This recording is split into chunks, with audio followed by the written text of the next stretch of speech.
Yeah, I need glasses now. I can't see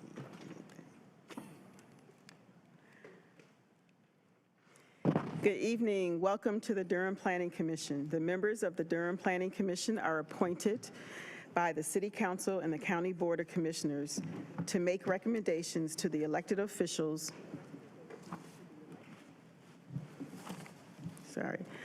We emphasize that the elected officials have the final say on any issue before us tonight. While this meeting is being conducted in person, it is also accessible using the Zoom virtual meeting platform. In the virtual meeting platform, public participants do not have the ability to talk or be seen on video by default. In order to maintain meeting decorum and a discernible record of the meeting, the chat function has been disabled. For those in person, if you plan to speak on an agenda item tonight, please go to the table to my left and sign up to speak. When speaking, please state your name and your address clearly when you come to the podium. Please speak directly into the microphone. If you are attending the meeting virtually, you will be given the ability to speak at the appropriate time. If you have pre-registered, your name will be called so that you can make your comments just like an in-person public hearing. You may also call in during the meeting tonight by dialing 1-301-715-8592. If you call in during the meeting, you will need to wait until the particular public hearing you are interested in starts. After all of the pre-registered speakers have shared their comments, I will ask if there is anyone else wishing to speak. At that point, you will need to digitally raise your hand by pressing *9 on your phone, and when recognized, please state your name and address before making your comments. The applicant has a total of 10 minutes for a presentation. Each speaker after the applicant has 2 minutes to speak. Commissioners have 5 minutes for Q&A and will only be called upon to speak for a second time after all commissioners have chosen to speak the first time. Commissioners, as a reminder, after the public hearing is closed, you may obtain the floor by being recognized by the chair. Commission members, please remember you share your time with fellow commissioners. Keep your comments, questions pithy, and please don't repeat topics that have already been discussed or questioned. The time to make all public statements is before motions are made. Once a motion is on the floor, and further discussion regarding that motion must come after the second. Any further discussion must come after the second. All motions are stated in the affirmative, so if the motion fails or ties, the recommendation is for denial. Commissioners, if you are not ready to move a case forward, please indicate as such when questioned. Finally, I ask everyone here and on the Zoom, the commissioners, staff, and the public to conduct themselves in a courteous and respectful manner. If someone fails to act in that manner, the chair will ask the offending person or persons to be muted on the Zoom until such time that they gain personal control. If decorum fails to be restored, the chair will recess the meeting until a genuine commitment to act respectful and courteous is observed. Thank you. May we have the roll call, please?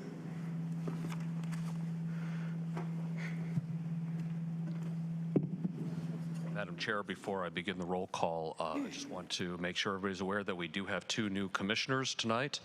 Zach Chakowski sitting at the end of the dais there, and here in the middle, Malcolm Gregory. So welcome to you both. New additions since we last met. Also, with sadness, letting everybody know that Commissioner Grace Manns has submitted his resignation, and this will be his last meeting tonight. So sorry to see you go, but thank you very much for your service. So for the roll call, Chair Cameron? Here. Vice Chair Shigaris? Here. Commissioner Cutright? Here. Commissioner Chakowski? Here.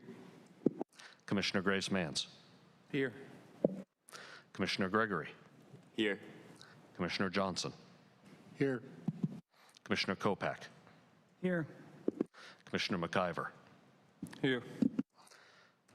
Commissioner Valentine, Here. Commissioner Williams, Here. Commissioner Woke, Here. and Commissioner Young. Here.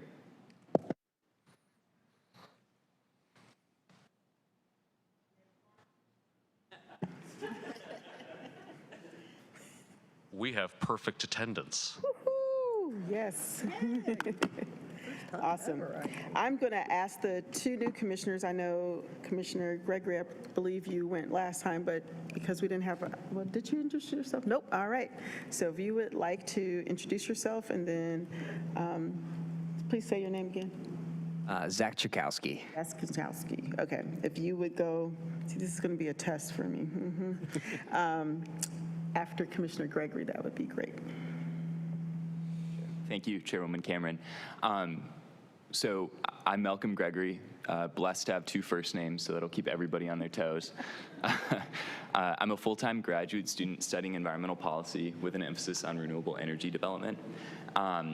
So in addition to studying conventional academic topics like climate economics and policy analysis, I've also gotten a lot of exposure in some more pragmatic subjects like project finance, community engagement, and even construction BMPs. Additionally, I've also served on Durham's Environmental Affairs Board for over a year now. And in that role, I've cultivated a pretty robust understanding on some of the topics like our UDO, our comprehensive plan, as well as the landscape manual. Prior to coming back to school, I was working as an environmental analyst in the state of Wisconsin, so one of 3 cheeseheads up here now. Go Badgers.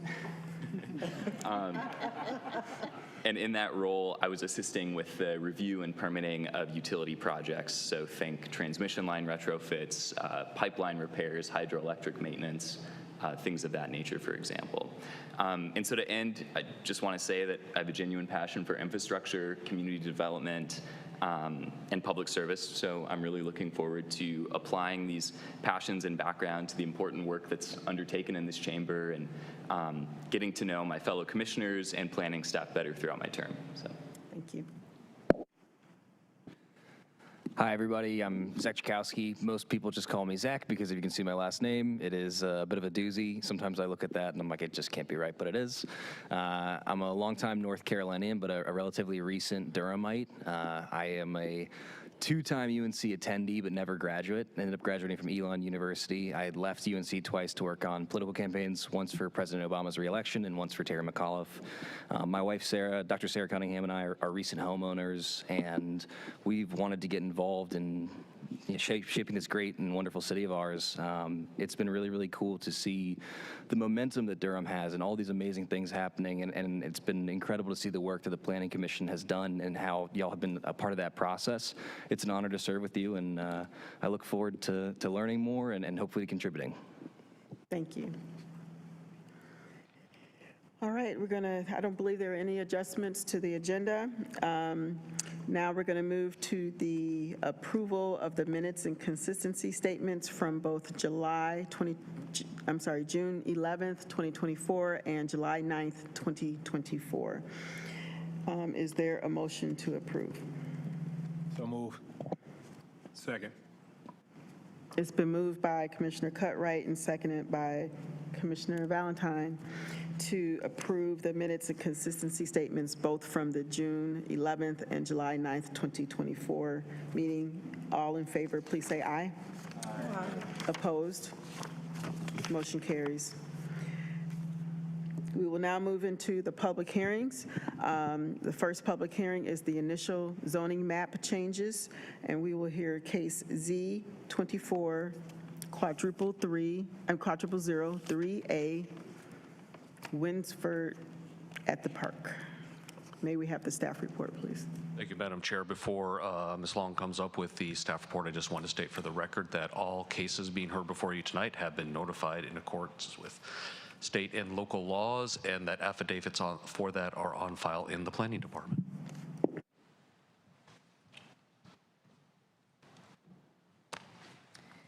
Good evening. Sarah Long with City County Planning, and I'm presenting on Z24 quadruple 03A, Winsford at the Park. Tim Sivers of Cunity proposes to change the zoning designation of one parcel of land totaling 1.799 acres and located at 103 Zant Current Road. The current zoning is residential suburban multifamily with a development plan. This is a direct translational zoning where the Durham County zoning is identical to the Durham City zoning, and upon annexation, the property will be brought into the city limits. The applicant wishes to annex a parcel into the city to allow for city maintenance of infrastructure. This parcel is owned by the Homeowners Association and set aside to serve as tree coverage and open space as required under the original development plan. So again, as this is a direct translational zone annexation, the parcel is going to come in with the same zoning designation, and it will only change from city from county to city jurisdiction. Also, there are no commitments that can be made or proffered through the development plan to have any further consistency with the place type designation. Again, the existing zoning is residential suburban multifamily with a development plan, as you can see in orange.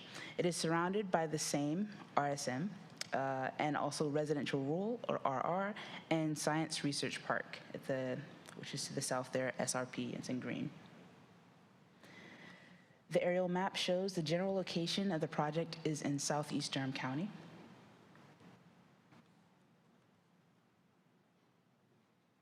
And the property is currently designated recreation open space on the PlaceApp map, and staff has determined that this designation to be generally consistent. There's an associated contiguous annexation petition with this case. And this proposal, again, is to change the designation from residential suburban multifamily with a development plan county jurisdiction to residential suburban multifamily with a development plan city jurisdiction. In order for the city to be able to maintain the existing infrastructure, the request is, again, a transitional zoning of land currently owned by the Homeowners Association, and no additional units or development is proposed on this land. The proposal is consistent with 3 applicable policies on the comprehensive plan, and proposal is generally consistent with the place type map as the designation of recreational open space, because the Homeowner Association is going to use this for the purpose of open space and adjacent residential development. Thank you very much, and staff and the applicant are available to answer any questions you may have. Thank you.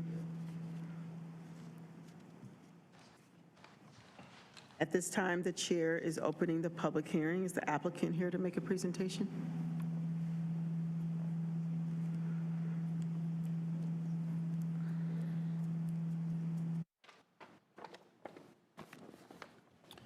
Good evening, Planning Commission members. My name is Tim Sivers. I'm the president of Cunity. For those new members on the board tonight that you may not know us, we are a civil engineering, landscape architecture, and land planning firm located here in Durham at 16 Consultant Place. We'll start you off, the new ones, with a little easy case tonight because it is kind of a little different than the normal rezoning case that's in front of you. So I'll take you back through a little bit of the history and then explain the proposal that's in front of you. So tonight is a cleanup item from a development plan that was constructed over 6 years ago. The first COs were issued in 2015. The final COs were issued in 2018, 6 years ago. My office was involved with the rezoning, annexation, site plan, and construction documents at that time, and that was over 10 years ago when those plans were being prepared. Tonight, we're here to clean up an error that was missed during the site plan review and construction documents, and it was only noticed when the Public Works staff tried to accept ownership and maintenance of these streets that are now completed. A year or so after the final CO was issued, it was noticed that a portion of Sohai Drive was never annexed into the city limits, and that is why we're here this evening. The work completed during the rezoning and annexation over 10 years ago removed this portion from the Research Triangle Park and, unknowingly at the time, placed it into the county limits and not the city limits. The city cannot take maintenance of the street that is in the county. Hence, again, why we're here this evening. Over the past 2 years, the developer, myself, have been, as well as the city, have been trying to work with the Homeowners Association and the landowners to agree with this annexation with no responses from either of those parties. When finally getting received approval from the homeowners association, we submitted the documents for this annexation. The individual landowners did not respond and therefore are not included in the annexation. Through discussion with the planning department and the public works, we all agreed that it was proper to move forward to annex the public right-of-ways along with the homeowners association parcel, which will allow the city to follow their standard operating procedure of taking maintenance of these streets. So tonight I ask for your approval of this annexation to simply fix this error that was made over 10 years ago and annex a small portion of public right-of-way as well as the homeowners association land so the city can truly take maintenance and ownership of these streets. Thank you. If I have any questions, I'm available. Thank you. Is there anyone signed up to speak for this case?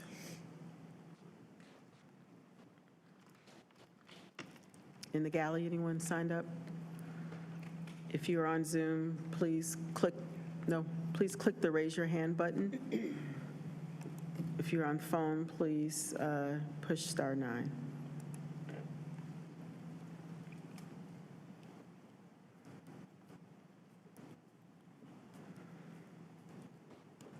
All right, I don't see anyone that is raising their hand on Zoom or in the galley, so I'm going to close the public hearing at this time, and we are now open for commissioner discussion and questions. Commissioner Johnson.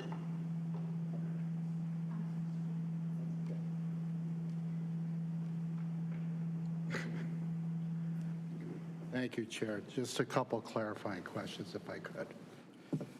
The document said that this would increase revenue. I'd like to know how. That was one of the things that it said. It would be positive on the revenue. Number two is, who's doing maintenance? Who's paying maintenance today? Is it the county or nobody? And then third, for the impacted residents who didn't speak up, which I appreciated that clarification, will their property taxes go up as a result of now being part of the city?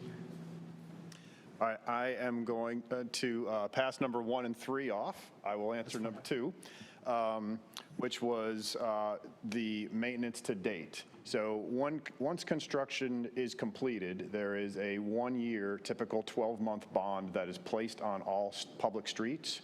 That allows the city to ensure that those streets meet the standards. So that street has to go through essentially a year-long process of residents on the street, using the street, driving it, before the city takes ownership. That's standard operating procedure. That way the developers, if needed, need to make sure that that street is still in proper condition before the city takes ownership of it. So to answer your question, to date, the developer has been doing any maintenance of these streets. As for 1 and 3, I'll hand that off to Aaron. Sure, and I may ask you to repeat 1 again to make sure I answer it, but 3, I believe, was the question about tax increases. There would be no additional tax increases to any homeowners since no homeowners are being annexed on this. There could be a minimal tax increase on the land of the homeowners association, but it would be minimal at best, and certainly preferable to having to maintain the streets yourself.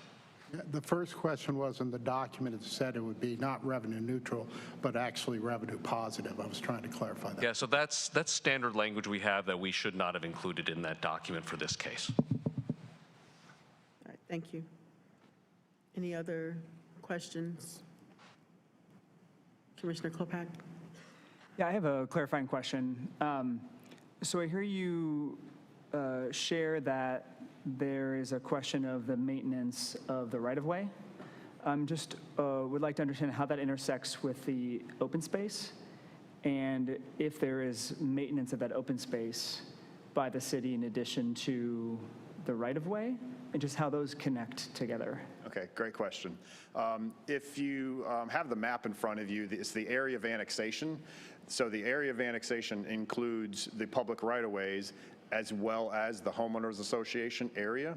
So the public right-of-ways then become city maintenance. The HOA will still remain, is today, and will remain HOA maintenance. So there's no intersection. The city will have the city, the HOA will maintain the HOA areas. Thank you. Thank you. Anyone else? Any questions? No more questions? We ready to move this case forward? All right. Chair, as it relates to case Z2400003A and annexation BDG 2400002 Winsford at the Park, I make a motion that we move this case forward to City Council with a favorable recommendation. Second. It's been moved by Commissioner Cutright and seconded by Commissioner Valentine to move case Z240003A, BDG 240002, Winsford at the Park, forward with a favorable recommendation to the City Council. May I have the roll call vote, please?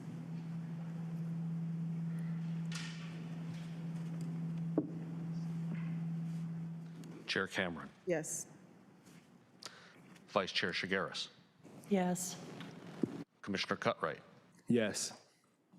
Commissioner Chakowski. Yes. Commissioner Graves-Mans. Yes. Commissioner Gregory. Yes. Commissioner Johnson. Yes. Commissioner Kopak. Yes. Commissioner McIver. Yes.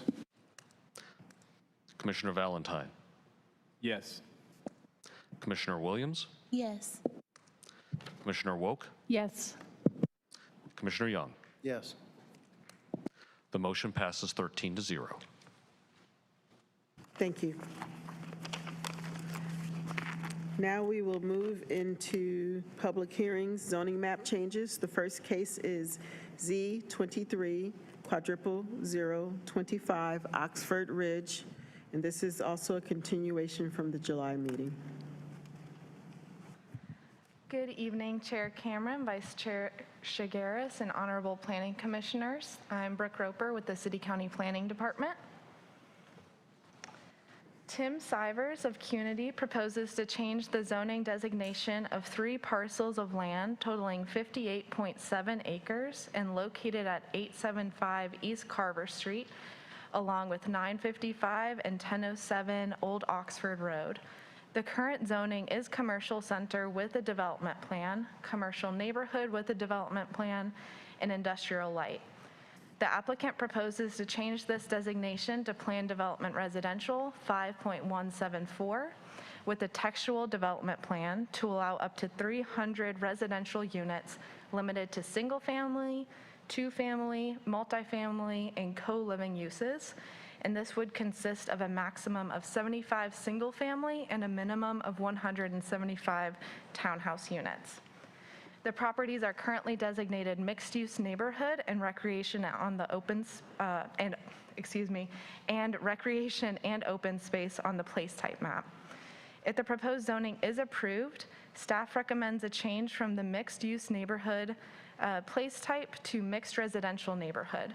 The areas currently designated recreation and open space would remain so. The existing zoning is commercial center with a development plan, commercial neighborhood with a development plan, and industrial light. The site is surrounded by industrial light, planned development residential, and residential suburban 20. The aerial map shows the general location of the project north of downtown Durham within the Bragtown community. As mentioned previously, the properties are currently designated mixed-use neighborhood and recreation and open space on the place type map. The proposed planned development residential 5.174 is inconsistent with the designated place type. So if approved, staff recommends a change to mixed residential neighborhood and recreation and open space. There is an associated contiguous annexation petition with this case, case BDG 230016. Here is a summary of some of the commitments. The proposal will not demolish the existing historical structure at 1015 Old Oxford Road, provide a minimum of 27 single-family units as affordable for-sale housing units for households earning at or below 80% of the area median income for a period of 30 years. The construction of a 10-foot shared path on Old Oxford Road, the construction of a bus shelter as determined by Go Durham, ensuring all tree replantings are native, limiting the maximum impervious surface to 50%, and providing 2 additional site features, along with a one-time contribution of $5,000 to Durham Public Schools. A neighborhood meeting was held in accordance with UDO requirements on March 18th, 2023, where 18 community members were in attendance. In conclusion, the proposal would allow up to 300 residential units consisting of a maximum of 75 single-family and a minimum of 175 townhouse units on a predominantly undeveloped property. The census tract of the surrounding area has a higher tax value increase, number of evictions, and cost-burdened renters than the Durham County on average, suggesting a higher displacement risk in the area. The site is located northeast of downtown Durham and is within 5 miles of a variety of uses and resources for residents. However, the area is generally auto-dependent and lacking access to multimodal infrastructure. As the proposal is generally inconsistent with the place type map, if the proposed zoning is approved, staff recommends, again, a change to mixed residential neighborhood, and the recreation and open space would remain. Thank you. Staff and the applicant are available for any questions. Thank you. At this time, the chair is opening the public hearing. Would the applicant please come forward? Good evening again. Tim Sivers with Cunity, 16 Consultant Place, Durham, North Carolina. Tonight, I'm providing a quick overview and then handing the mic over to Helena Craig and Ted Helbron to provide additional details of the proposal. This case in front of you includes 3 parcels, a total 59 acres of land, which is approximately 45 acres of developable area. The required project boundary buffers, stream buffers, and an existing stormwater control measure make up the nearly 14 acres of undevelopable land in this proposal. This rezoning request PDR of 5.174 is a maximum of 300 units and is limited to single-family, 2-family, multifamily co-living spaces. A minimum of 27 single-family units will be provided at the 80% AMI for 30 years, as Brooke mentioned. Road improvements will be completed on Carver Street as well as Old Oxford Road to accommodate the additional traffic proposed, in addition to providing any transit-related improvements that Go Durham, Go Triangle request at the time of site plan. In addition to the environmental improvements that Ted will speak of shortly, this development will also include native tree plantings, 100-year storm treatment, as outlined in the commitments, and a maximum of 50% impervious area. Thank you for your time. I'd like to hand off the presentation.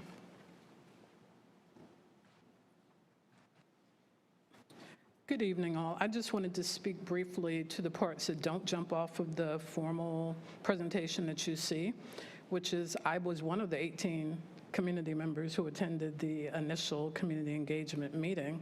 And I think this project is really an unusual and hopefully not going forward would not be that unusual, that really the community engagement process changed substantially what this project was. So as one of the community members who actively resisted a prior implementation that would have been coming forward on this property, I'm now actually, through my nonprofit, an active partner and the person who would be developing the 27 affordable homes for sale, as well as some unique co-living spaces for seniors. You will also notice I'm the little wedge of an acre that is not included in this project. So I have a very much a vested interest, but have been very involved with the neighbors in making sure that we assert what we want for our community. And I just wanted to lift that up because it's not obvious in the application. And then I will let Ted speak to the major parts of the project. Thank you. Good evening, Planning Commission. My name is Ted Heilbron. I'm an affordable housing developer. I live in Raleigh, so please don't hold that against me. I am the developer of the Carver Street Assemblage Project, which came before Planning Commission in late 2021. It's the 130 acres directly to the west of this site. We stepped into what at the time was a contentious rezoning that neighbors had pushed back on and effectively had killed, and brought 198 affordable housing units into an otherwise residential development that didn't really contemplate affordable. I only bring that up because through that process, and we're breaking ground on the LIHTC portion of the project at the end of the year. So very excited to actually get a shovel in the ground here in Bragtown. Through the process of developing the Carver Assemblage project, we came to get to know the neighbors in the community and spent a bunch of time with the BCA and spent a bunch of time with the myriad of other groups who have strong thoughts and feelings, valid, fair feelings, concerns, et cetera, about the trajectory of the Bragtown neighborhood. We watched from next door, effectively, the multiple rezonings that the BCA and the Oxford-Hamlin Community Coalition effectively killed off, which included a portion of this site, which was intended to be all retail, and a project across the street, which is not included in this rezoning, that was intended to be a gas station, a C-store, and I think a fast food pad. We really never intended to develop this site, but we were approached by ownership who saw our ability to work productively with neighbors, and from the get-go, the only way we were going to enter into this project was if we had sort of the time and the flexibility and the ability to communicate with neighbors, figure out what the community wanted to see out here, and actually find a feasible economic way of implementing it, which launched this whole effort now that's been going on for the last 18 months that brings us before you tonight. So the first thing I'd point out is that we started with a different concept for this site. We developed LIHTC apartments. We thought that we might build more of those as we move farther east on Old Oxford. We thought a community center might make sense. We took a number of meetings with neighbors and heard one mantra over and over and over and over and over again, which was the desire to see affordable for-sale housing. The challenge, as you all are intimately familiar, is that there is no tax credit like there is in the LIHTC program to help subsidize the cost of affordable construction. And so finding a way to put together a project that doesn't need city resources, because as you are all also intimately familiar, the city is not brimming over with affordable funds right now, and hopefully there's a new bond that might get passed in the next couple of years to remedy that. But the ability to put together an affordable for-sale project that didn't require city resources has led us down the path that brings us before you tonight.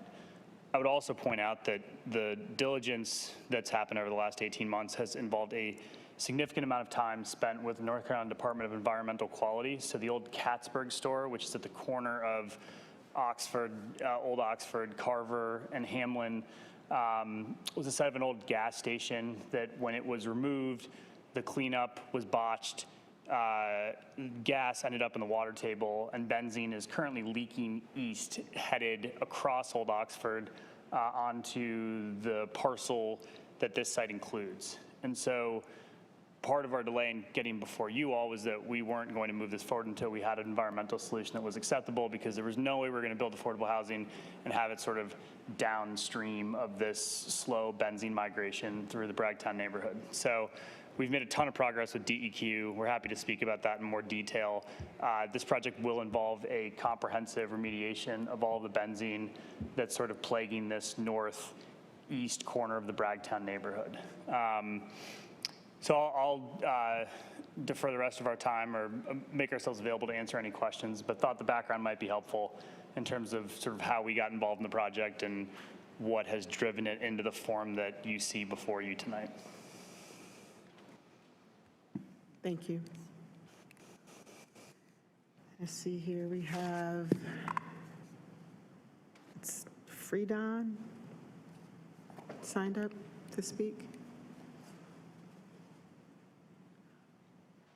You come up, so I'm calling any person, in-person community member that would like to speak.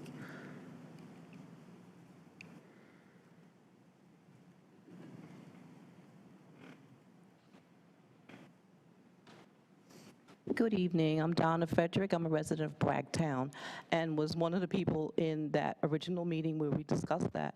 I'm here in support of this rezoning, and congratulations with all people who have come together to put this project forward.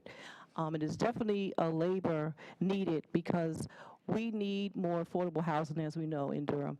Here is a different take on getting it done, and also with affordable housing for sale, so which breeds legacy. You know, we need more of that as well. So I'm just here in support and hope, you know, that we can get this done and move forward quickly. Thank you. Thank you. Is there anyone else in person that has not signed up to speak, wishing to speak on this case? No.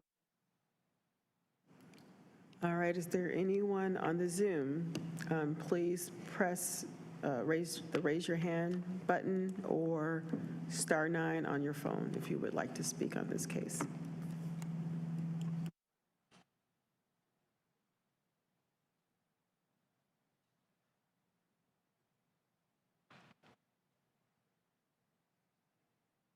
Chair is going to now close the public hearing, and we are now open for commissioner discussion and questions. Commissioner Cutright. Thanks, Chair. I'd like to say that Ted and his group have come before the commission, before this case, and he continues to present what I would consider the bar for projects in Durham. 300 units and almost 9%, or roughly 9, almost 10% affordable, for sale affordable at that. That's something we don't see. He should be commended for that. It also goes to show that what's possible. I think, as we look at other projects that come before the commission, we should take note of this. And as we think about approving projects, we should note that developers like Ted are out there and can do things like this. I'm not suggesting that it's easy in any way, but it is possible. And I think he's the gold standard for how we should be developing in Durham. So I appreciate it. If you can't tell, I am in favor of this project and would recommend moving forward with this. Thanks. Anyone else? Commissioner Johnson. First of all, I would echo Commissioner Cutright's comments. It is a balanced approach. I also applaud the neighborhood for stepping up and speaking. I just want to clarify a few things if I could. This will have a fairly significant impact on schools in the area. If I recall, there's about 843.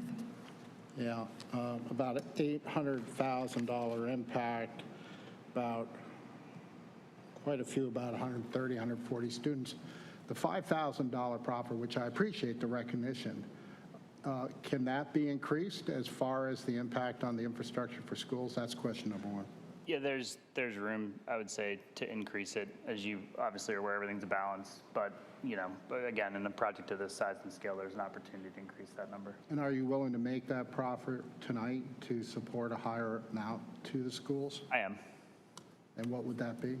I guess the question is, and maybe you know this better, Tim, what the more appropriate figure would be. Is a $50,000 contribution more in line with what you might think is appropriate? Oh, yeah, I got to lean in. Okay, that's helpful. The other question I had was the tree coverage. There's quite a group, a number of trees, and you have 20% coverage. Is that sufficient for the overall development and where it's going to be located? Because you will be removing quite a... The tree coverage is a little more of a hard and fast line in the sand. What we have to do to make this all pencil is to develop as many units as we can out here. And so leaving substantial portions of trees untouched above the 20% that the UDO requires is just something that's not possible to sort of balance everything that we're pulling together here. So what I'm hearing you say is to meet the objectives for both affordable and other housing, you have to squeeze things in a little bit. That's correct. Okay.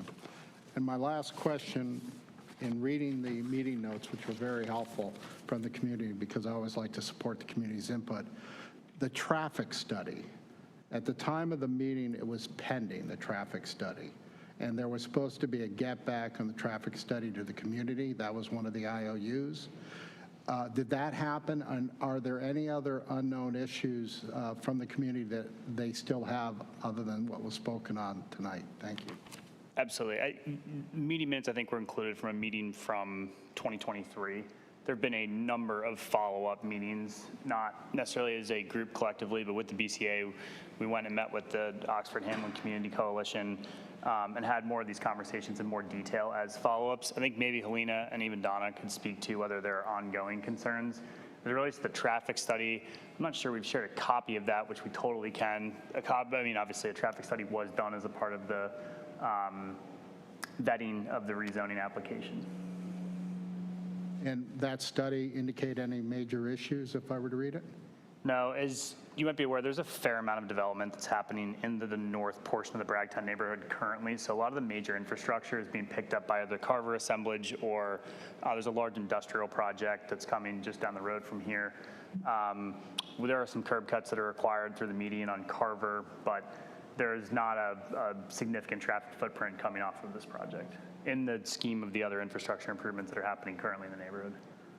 Thank you for those answers, and again, thanks to the community. Thank you, Chair. Thank you. Anyone else? Any other? Commissioner Valentine? Oh, sorry, you're pointing over here. Commissioner Williams. Might be a follow-up there. So, yeah, also would like to commend the developer and the community for working together on this project.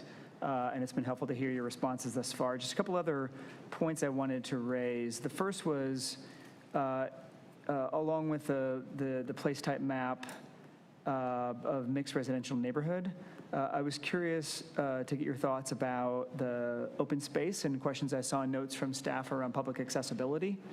And then also, given that this development, abuts East Carver, which is a fairly large thoroughfare there, saw comments from BPAC with suggestions in pursuit of protecting pedestrian and bike safety, including painting high visibility crosswalks and having shared paths connecting to other neighborhoods in the area. I was curious to get your thoughts on those two topics. I apologize. The first question out of the two? Yeah, no problem. About the public access to the open space? Yeah. Tim, do you want to speak to that?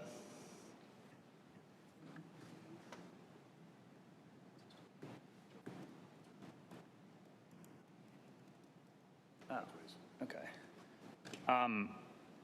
I think, honestly, our intent from a safety and just managing the public spaces that would be in the project would have them be specific to the residents within the project.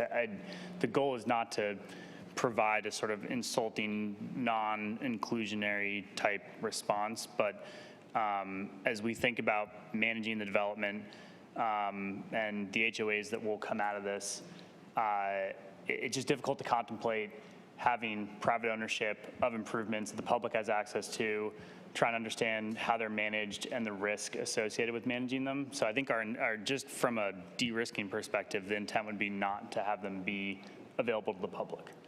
From a connectivity perspective, we certainly are in support of the thrust of the Bike Pedestrian Advisory Committee's comments. I don't think we quite see the need for crosswalks sort of mid-block. There are already crosswalks at the that main intersection, the Carver, Old Oxford, Hamlin intersection. I think our team had discussed when this comment was raised, I think safety concerns that come from starting to place these crosswalks mid-block.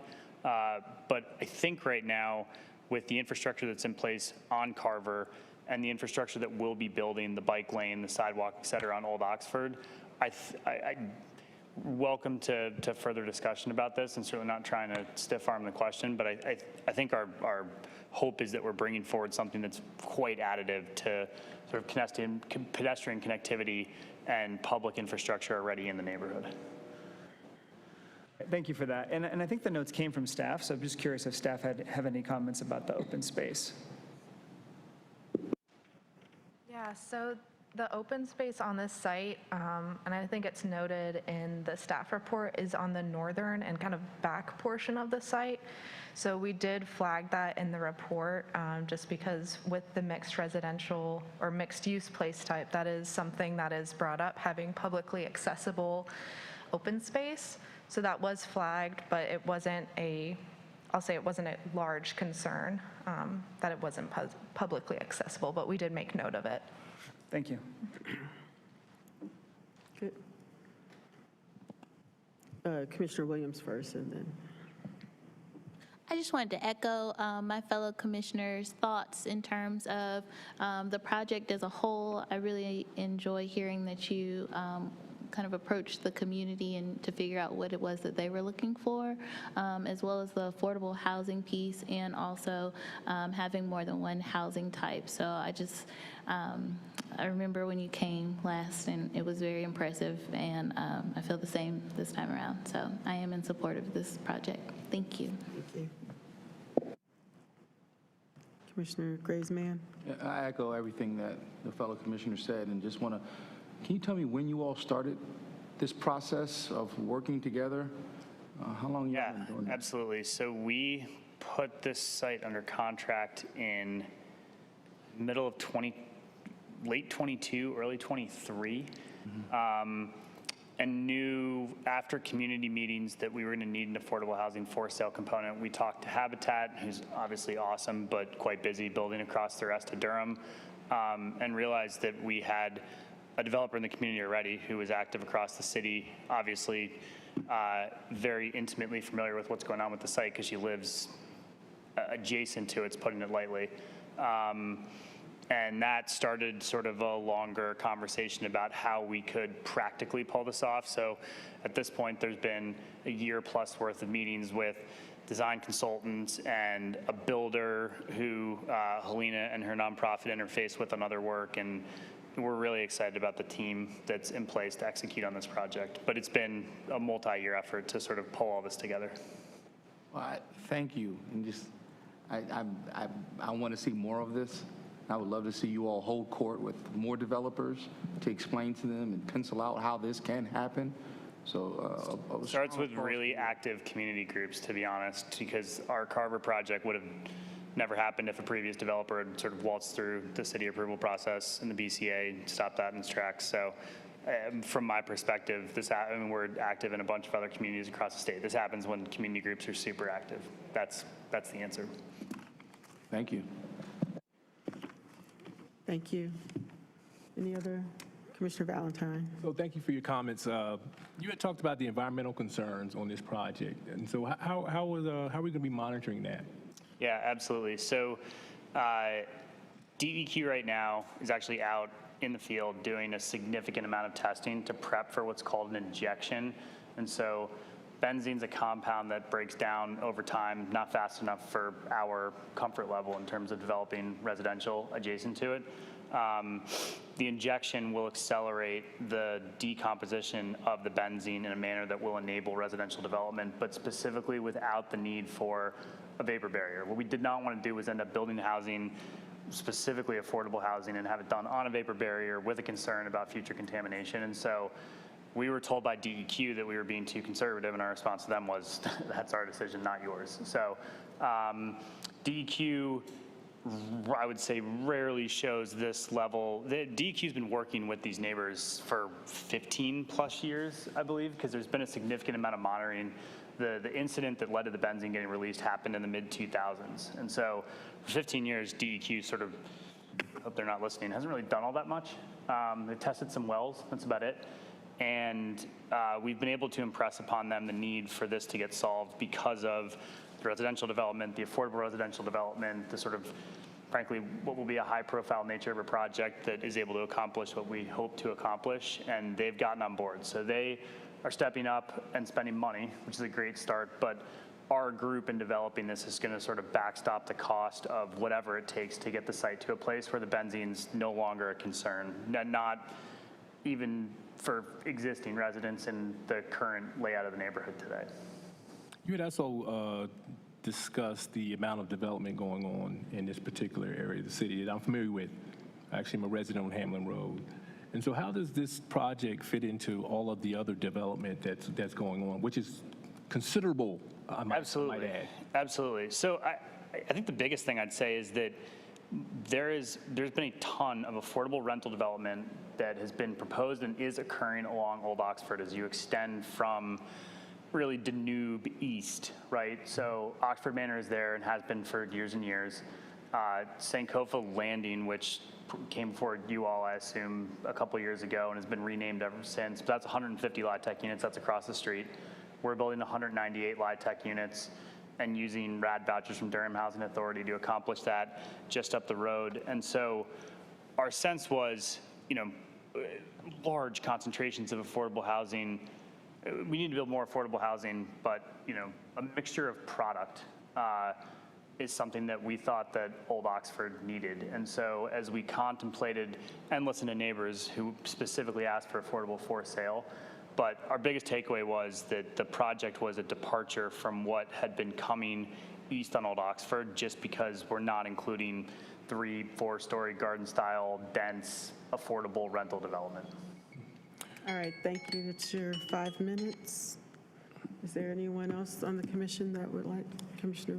Well, first, it'll be a second time for you, so anyone else with first questions or comments? Yes. So I think there are many wonderful things about this project. One thing, though, that I am concerned about, the elementary school is already at 113% capacity, and this is going to add 93 additional students to that. What's the plan to address and resolve that? To be honest, our job is to build housing. I don't have a broader plan for Durham Public Schools. We would anticipate that they'll continue to address the needs that they have up in the Bragtown neighborhood. I hate this as a cop-out answer, but we're trying to build housing and affordable housing specifically. Yeah, for sure. I'm not sure $50,000 solves any Durham Public School budget issues specific to this specific corner of the city, but certainly have increased the proffer. And again, our hope is that over time that will be remedied. And in the meantime, we're focused on building housing. Thank you. Anyone else first time? Question for Commissioner? Madam Chair, I don't know if the bell going off while I was speaking was for me to wrap up my comments, but I did have one more thing that I'd like. You reached your 5-minute limit. Oh, okay. All right. Sorry. And then I'll come back to you after everyone else has their Thank you. first time. Thank you. Yes. Hi. So I noticed that across the street, across Old Oxford Road, the North Durham Farmers Market is located. And I was wondering if in your community engagement and interfacing with neighbors, did they discuss any concerns or opportunities pertaining to the development proposal's proximity to the farmers market? I'm best served to talk about a lot of parts of this project. The woman who runs the farmers market is our partner on the project, so I'm going to hand off to Helena and get out of the way. Yes, so I own that parcel as well, and really, in understanding I was in an uncomfortable position being now transitioning to developer, it's been a very active conversation with the neighbors, but really one of the ways we're hoping to transition as the neighborhood changes, like making that softer transition to our county neighbors, and the North Durham Farmers Market filling at least some part of food security in the community has been really important to everybody. Vice Chair Shigeru, sorry. Yes, I'm interested in this benzene remediation project. I know you said DEQ's handling it. Do you know anything about that, or is there a contact person? Yeah, not off the top of my head, but I'd be happy to provide that via email offline, for sure. Yes, thank you. Anyone else first-time question? No. Commissioner Williams first. In regards to the environmental things going on with the site, are you all looking into the brownfields program? And I know that there are certain tax credits that go along with that. Could those be potentially passed on to the residents, the owners? So we've been, I would say, lucky in that DEQ has prioritized this project over others, and it's got more projects than it has a budget to accomplish across the state. Right now, it's not in a brownfields program, but it is I think the funds that are being used are through their underground storage tank program, their UST program. Right now, we're not anticipating applying for credits, so there would not be credits to pass on to residents. Our largest priority, honestly, right now is just finding a way to get the benzene cleaned up, because for 20 years, it hasn't been, and there are, I'm going to trip over myself if I start speaking to some of these compounds, but there are vapors that are emerging in tests in Helene as well, and other neighbors who are on the county side behind the site. So there continue to remain to be ongoing issues with this, and so our biggest priority, honestly, is making sure all of this gets solved. And the fact that we have DEQ at the table actively doing the work necessary to test and likely proffer a remediation solution, we think is great progress that is a better result than we could have expected at this point. Thank you. Thank you. Commissioner Johnson? Did you have something else to follow up? No? Commissioner Valentine, you had follow-up. Yes, thank you. Jackson, interesting. I said Johnson. Oh, Johnson, okay. I thought you said Jackson. Sorry, it's my Wisconsin accent coming out. Yeah, so I just wanted to go on record and say that I meant to say this previously, but the affordable housing provision in this project is to be commended. I agree with my colleagues in that regard. But I would be remiss if I didn't say that I have some concerns about the infrastructure in this area, and also the impact that it's going to have on traffic. And so that will have no bearing on how I vote this evening. I think this project is worthy of an affirmative vote, but I still have some concerns in those areas. Commissioners, are we ready to move this project forward? Commissioner Johnson. Thank you, Chair. I just want to echo my concerns also about infrastructure, notwithstanding how it will reflect my vote. I look at our staff to continue to educate us on the overall impact in those areas and highlight things that will raise concerns on infrastructure. My one or two quick follow-ups is, do you have financing? When will this start if you get approval? Just curious. Yeah, so let's say we get through council before the end of the year. Site plan would be, plus permits would be 18 months. I'd anticipate sticking a shovel in the ground by early 2027. Okay. And then for the staff, I heard that there were multiple meetings. We had meeting notes for one. Do we get those multiple meeting notes that we can use to bridge what happened originally to what has happened today? What I would say before throwing this to staff is that we did the formal noticing process for the first meeting, but because of work we're doing elsewhere in the neighborhood, like I'm at BCA meetings a couple times throughout the year, like some of these are more informal, and so there was not a staff representative, I don't think, at like the Oxford-Hamlin Community Coalition meeting, so I don't think there are notes from these other meetings. Some of this is just like we're in the neighborhood frequently and talking about what we're doing. My one takeaway for you and staff is it's always helpful, even if they're informal, to memorialize those conversations, like with transportation and so forth. So if you can convey that to developers generally, it's always helpful to fill the gaps. Thank you. Thank you, Chair. Thank you. Commissioners, are we ready to move this project forward? Staff, yes. Staff just wanted to confirm the additional proffer or the update to the Durham Public Schools in the amount of $50,000. Is that correct? Thank you. May I have a motion to move this case forward? Chair, as it relates to case Z2300025, Oxford Ridge, I make a motion that we move this case forward with the additional proffers to City Council with a favorable recommendation. Second. It's been moved by Commissioner Cutright and seconded by Commissioner Kopak to move case Z2300025, Oxford Ridge, forward with a favorable recommendation to City Council. May we have the roll call vote, please? Chair Cameron. Yes.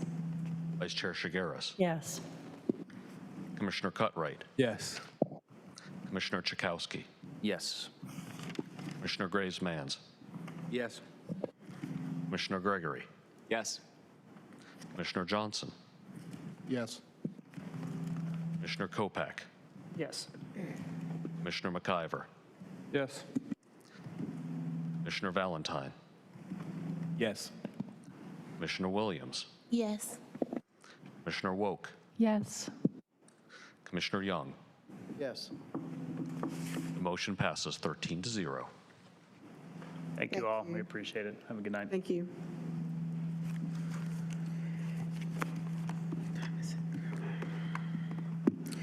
We now have case Z23-00034-302 Marine Road, a case that was continued from July. May we have the staff report, please? Thank you. Good evening. Again, Sarah Long from City County Planning. Hamed Afshari, an individual property owner, proposes to change the zoning designation of one parcel totaling 0.51 acres located at 302 Maureen Road. The current zoning is residential suburban 20 and residential suburban multifamily. The applicant proposes to change this zoning designation to residential suburban multifamily to allow up to 4 dwelling units, or if utilizing the small lot option, 6 dwelling units. The property is currently designated established residential on the play site map, and staff does not believe this, does not recommend changing this designation. Again, the existing zoning is residential suburban 20 and residential suburban multifamily. As you can see in the zoning context map, the site is surrounded by residential suburban 20 and residential suburban multifamily, as well as planned development residential. The general location of the site is to the west of downtown Durham, just west of Highway 147. Again, the property is currently designated established residential on the play site map, and staff does not recommend changing that designation. So as this is a general rezoning where there's no text or graphic development plan associated with the rezoning proposal, no commitments above the UDO requirements can be made, and any future development may proceed according to what the zoning would allow in the UDO. A neighborhood meeting was held in accordance to the UDO requirements on June 14th, 2023, with 3 community members in attendance. So staff has determined that the proposal is generally consistent with the play site map designation of mixed-use neighborhood.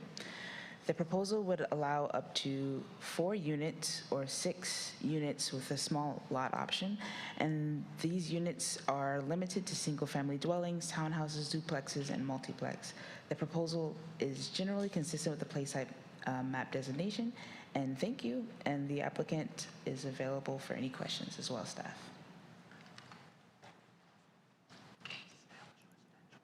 Thank you. At this time, the chair is opening the public hearing, and may the applicant please come forward. You have 10 minutes. Hello, everyone. This is Hamed. Sorry, this is my first time, so I'm not sure that what I'm supposed to tell here, but Please state your name and your address to begin with. yeah, Hamed Afshari. I'm located at 118 Meadowbrook Drive in Chapel Hill, North Carolina, 27514. And yeah, this I got this lot back in 2020. I started the whole process with the help of the Durham planning staff. I really appreciate all the support that Aaron provided me to bring this case moving forward. As you saw in my application, the lot is sitting partially between RSM and RS20. What I'm trying to accomplish here is making the whole lot in the RSM, which is medium density residential, and the plan is to having based on whatever the Durham rules and regulation ordinances allowing me up to 4 or 6 residential unit there. So if you have any question, I will be more than happy to answer that. Thank you. Are there any community members, other community members in person that would like to speak? Any community members on Zoom that would like to speak, please press the raise your hand feature or *9 on your phone.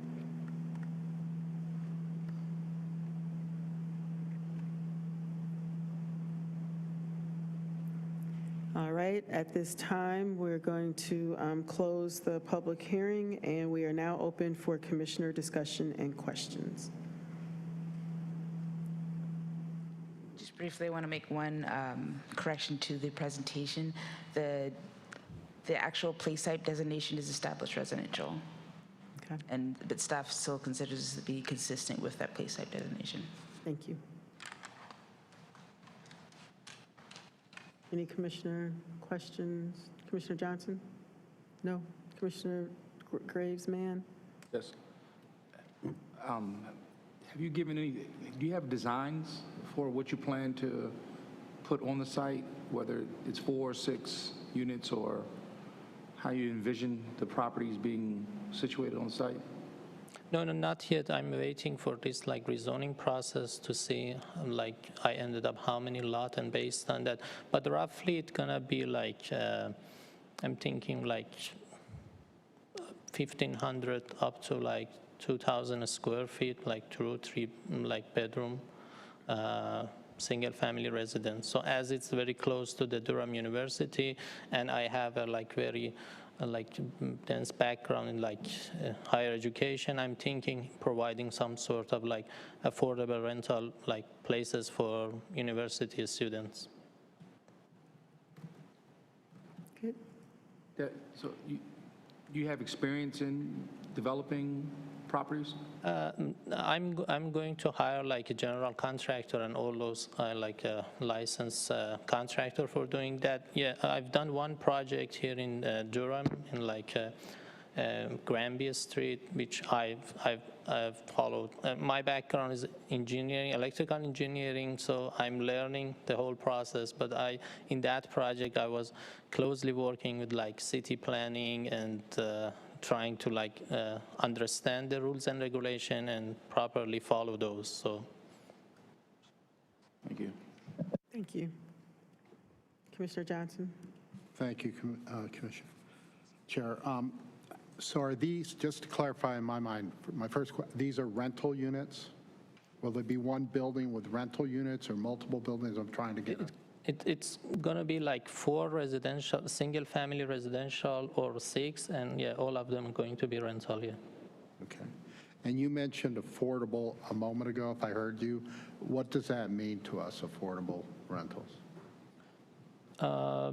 You know, as like based on this inflation going on and lots of other things, I'm thinking that if I have an opportunity to like subdivide this property, then the cost of each property for me will be much lower, and based on that, the rate of return for me will be like acceptable, so I can have like I don't know, something that this student at the university can afford to stay there and finish their like undergrad or graduate program. So, but definitely the market is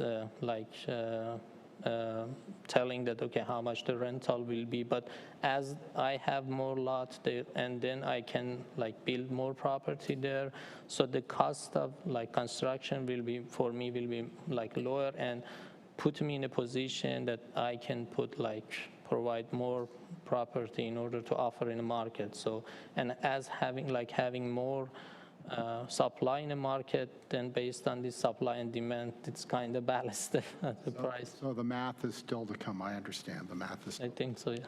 Are there any rentals in that immediate area? Will you be the first group of rentals? I believe that like a developer put lots of townhouse on the other side of this Whitfield Street, and my understanding, at least like majority of those properties might be rental also, yeah. Okay. And this is a question for staff because of my ignorance, so I apologize, staff. It said here that allow up to 6 dwellings, but it could go higher, if I read this correctly, based on this change of up to 12 units per acre. I'm just trying to clarify that. That's my last question. Thank you. Sure. So 12 units per acre, this is a half-acre site, so it would be no more than 6 units on this particular site. Okay.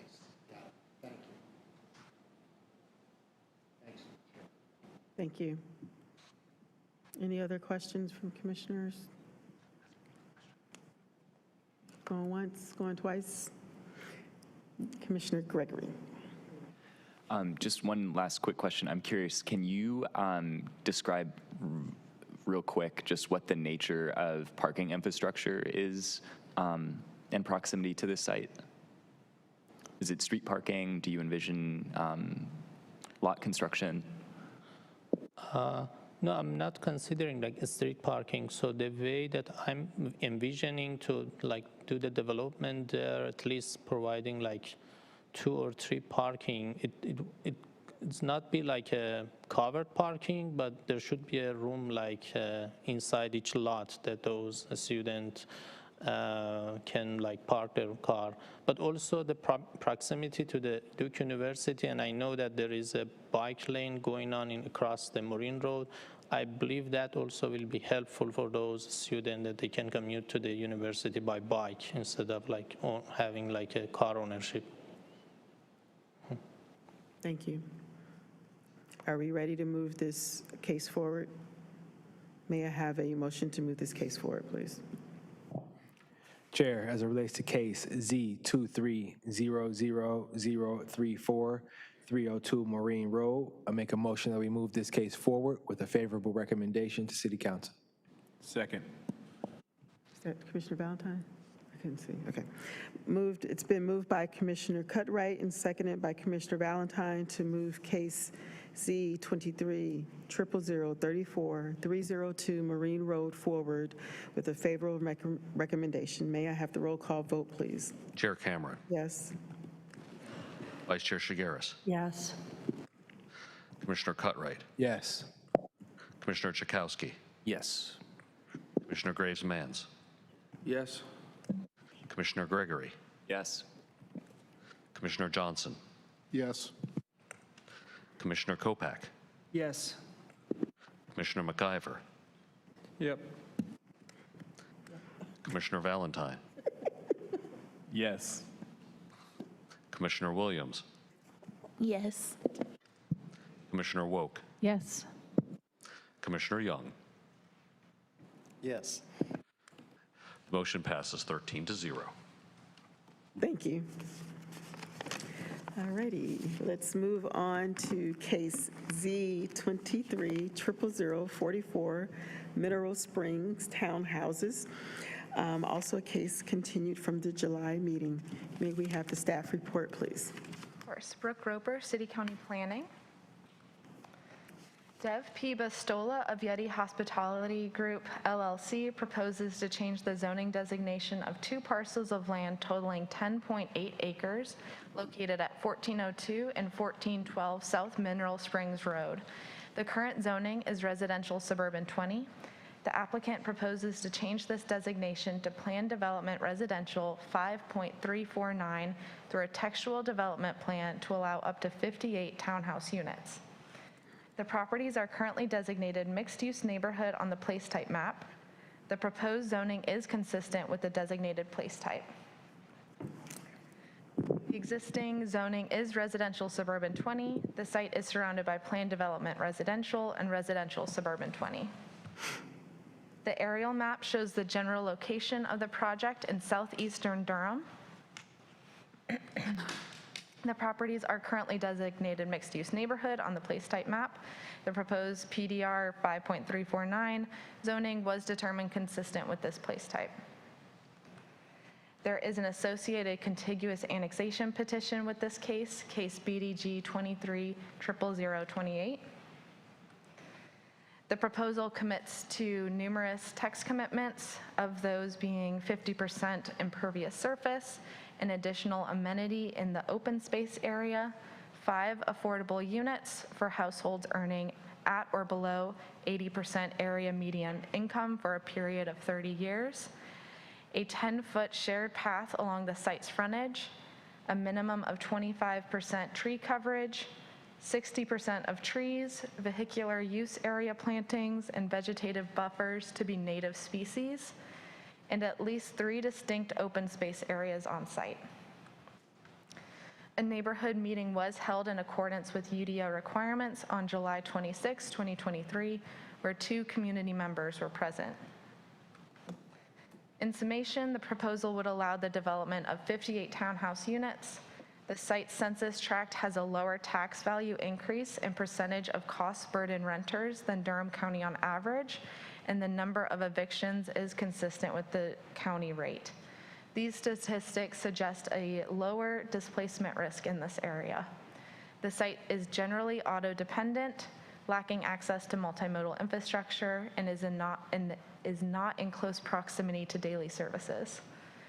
While compliant with UDO requirements, the Transportation Department did request that the applicant commit to the construction of a 10-foot concrete shared path along the South Mineral Springs Road for the frontage of the 3 parcels to the south, parcels 165147, 165144, and 165143, to avoid gaps in the sidewalk system. The applicant declined to make the requested proffer and did not provide additional details. There is currently a commitment for a 10-foot shared path along the site's frontage, however. The proposal is generally consistent, as previously stated, with the place type map designation of mixed-use neighborhood. Thank you. Staff and the applicant are available to answer questions. Thank you. The public hearing, the chair, at this time, the chair is opening the public hearing. May we have the applicant come forward, please? Good evening, Chair Cameron, Vice Chair Shigaris, members of the Planning Commission. My name is Patrick Biker. I live at 2614 Stewart Drive, and I'm with Morningstar Law Group. Thank you, Brooke, for the excellent staff presentation, and I'm here tonight for the applicant of this rezoning and annexation, which is Yeti Hospitality Group, LLC. As Ms. Roper just stated, this is an annexation and a rezoning for about 10.8 acres off of Mineral Springs Road. The requested PDR zoning will facilitate a townhome development with a maximum of 58 townhomes. 3 sides of this assemblage are already in the city of Durham, and therefore annexing this property will close most of a donut hole in the city's jurisdiction, which of course is one of the goals in our new comprehensive plan. In addition, residential development here is appropriate. This location is very close to the Highway 70 commercial corridor, and it's surrounded by current and future residential development. I hope you all have taken the time to drive around this area. The neighborhood across the street is already developed with single-family homes, and the property is bordered on 3 sides by the future Micah Ridge residential development, and that was rezoned and annexed in February of 2023. This residential type of development, townhouses, and the density proposed at this location are very appropriate. The existing neighborhood homes are mostly single-family, so introducing townhomes would increase the diversity of housing types along Mineral Springs, and this density will ensure that we are maximizing the use of this land and creating as many homes as possible to address our local housing shortage. Lastly, I want to briefly go over the project's compliance with the comprehensive plan. This rezoning has several text commitments. Ms. Roper highlighted some of them, and I want to emphasize them, that will help to bring this project into compliance with the new comp plan. I wish to highlight 5 of our text commitments. First, there will be 5 income-restricted townhomes to be sold to Durham residents making 80% or less of our area median income. That is for 30 years, and I want to emphasize that it's 8.6% of these new townhomes. That's a very strong proffer. I want to piggyback on what Commissioner Cutright said during Ted Heilbrun's presentation. That's a strong commitment, and it's a serious subsidy coming from the development team. Second, we are increasing the tree canopy coverage from 20% to 25%. And there's also a commitment that this coverage comes from preserving existing trees. Third, we have decreased the impervious surface on this site from 70% to 50%. Fourth, we have a commitment to promote native species. And fifth, there's a commitment to break up the open space into 3 distinct areas, which will create a more interesting layout. In addition to those commitments, we wish to state on the record tonight that we'll provide $6,000 to Durham Public Schools, which is the traditional $500 per new student proffer. I'll be happy to wordsmith that and share it with Mr. Kane and his team tomorrow. We'll make that payment prior to issuance of a certificate of occupancy. Again, for all these reasons, we respectfully ask for your approval. We'll be happy to try and answer any questions. Thank you. Thank you.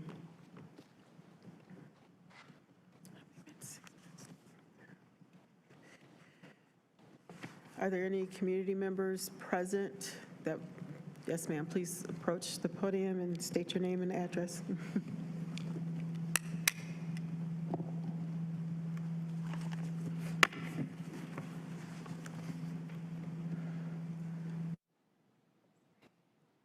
Hi, sorry, I wasn't planning on speaking tonight. My name is Lisa Roman Schaefer, and I actually live in the development right across from the site. I have a question for you. Sorry. Oh, God, I'm on video too. I have been informed, before I even say that, you had said that the community was made aware and we were able to see and go to this meeting. I didn't hear about any meeting for this development or for the one on Sharon Road. That is why I'm here tonight, to inform and educate myself on this. I have been shared information that the board did pass saying for the watershed, because there is a little creek that's right on that property, as well as on the one on Sharon Road. All of this development, although it is great for our community, it has been damaging. We also own a home on Stallings Road, which we are planning on moving into. However, we stopped fixing up our house to be able to move into it, to enjoy the countryside, because our well water, which was super clear, is now this really nasty, murky clay, almost like a muddy tomato soup kind of color. So that is a huge concern for me as well. The plan that has been passed for the Southeast Durham Watershed Improvement Plan, I've been told is going to cost the city and the county taxpayers over $3 million. So I'm just wondering, it's already damaging our water now, let alone continuing to build the way that we're building at the rate that we're building, is not only damaging our water source, which is affecting every aspect of our lives, it's also caused wildlife to seek refuge and trying to find other places. We've had our cattle, our chickens, our pets, even our kids in our neighborhoods scared, and some of them have been dying because we've had a lot of coyotes just looking for refuge and trying to find food or a place to live. Sorry, ma'am, your time is up. Thank you. Okay, thank you.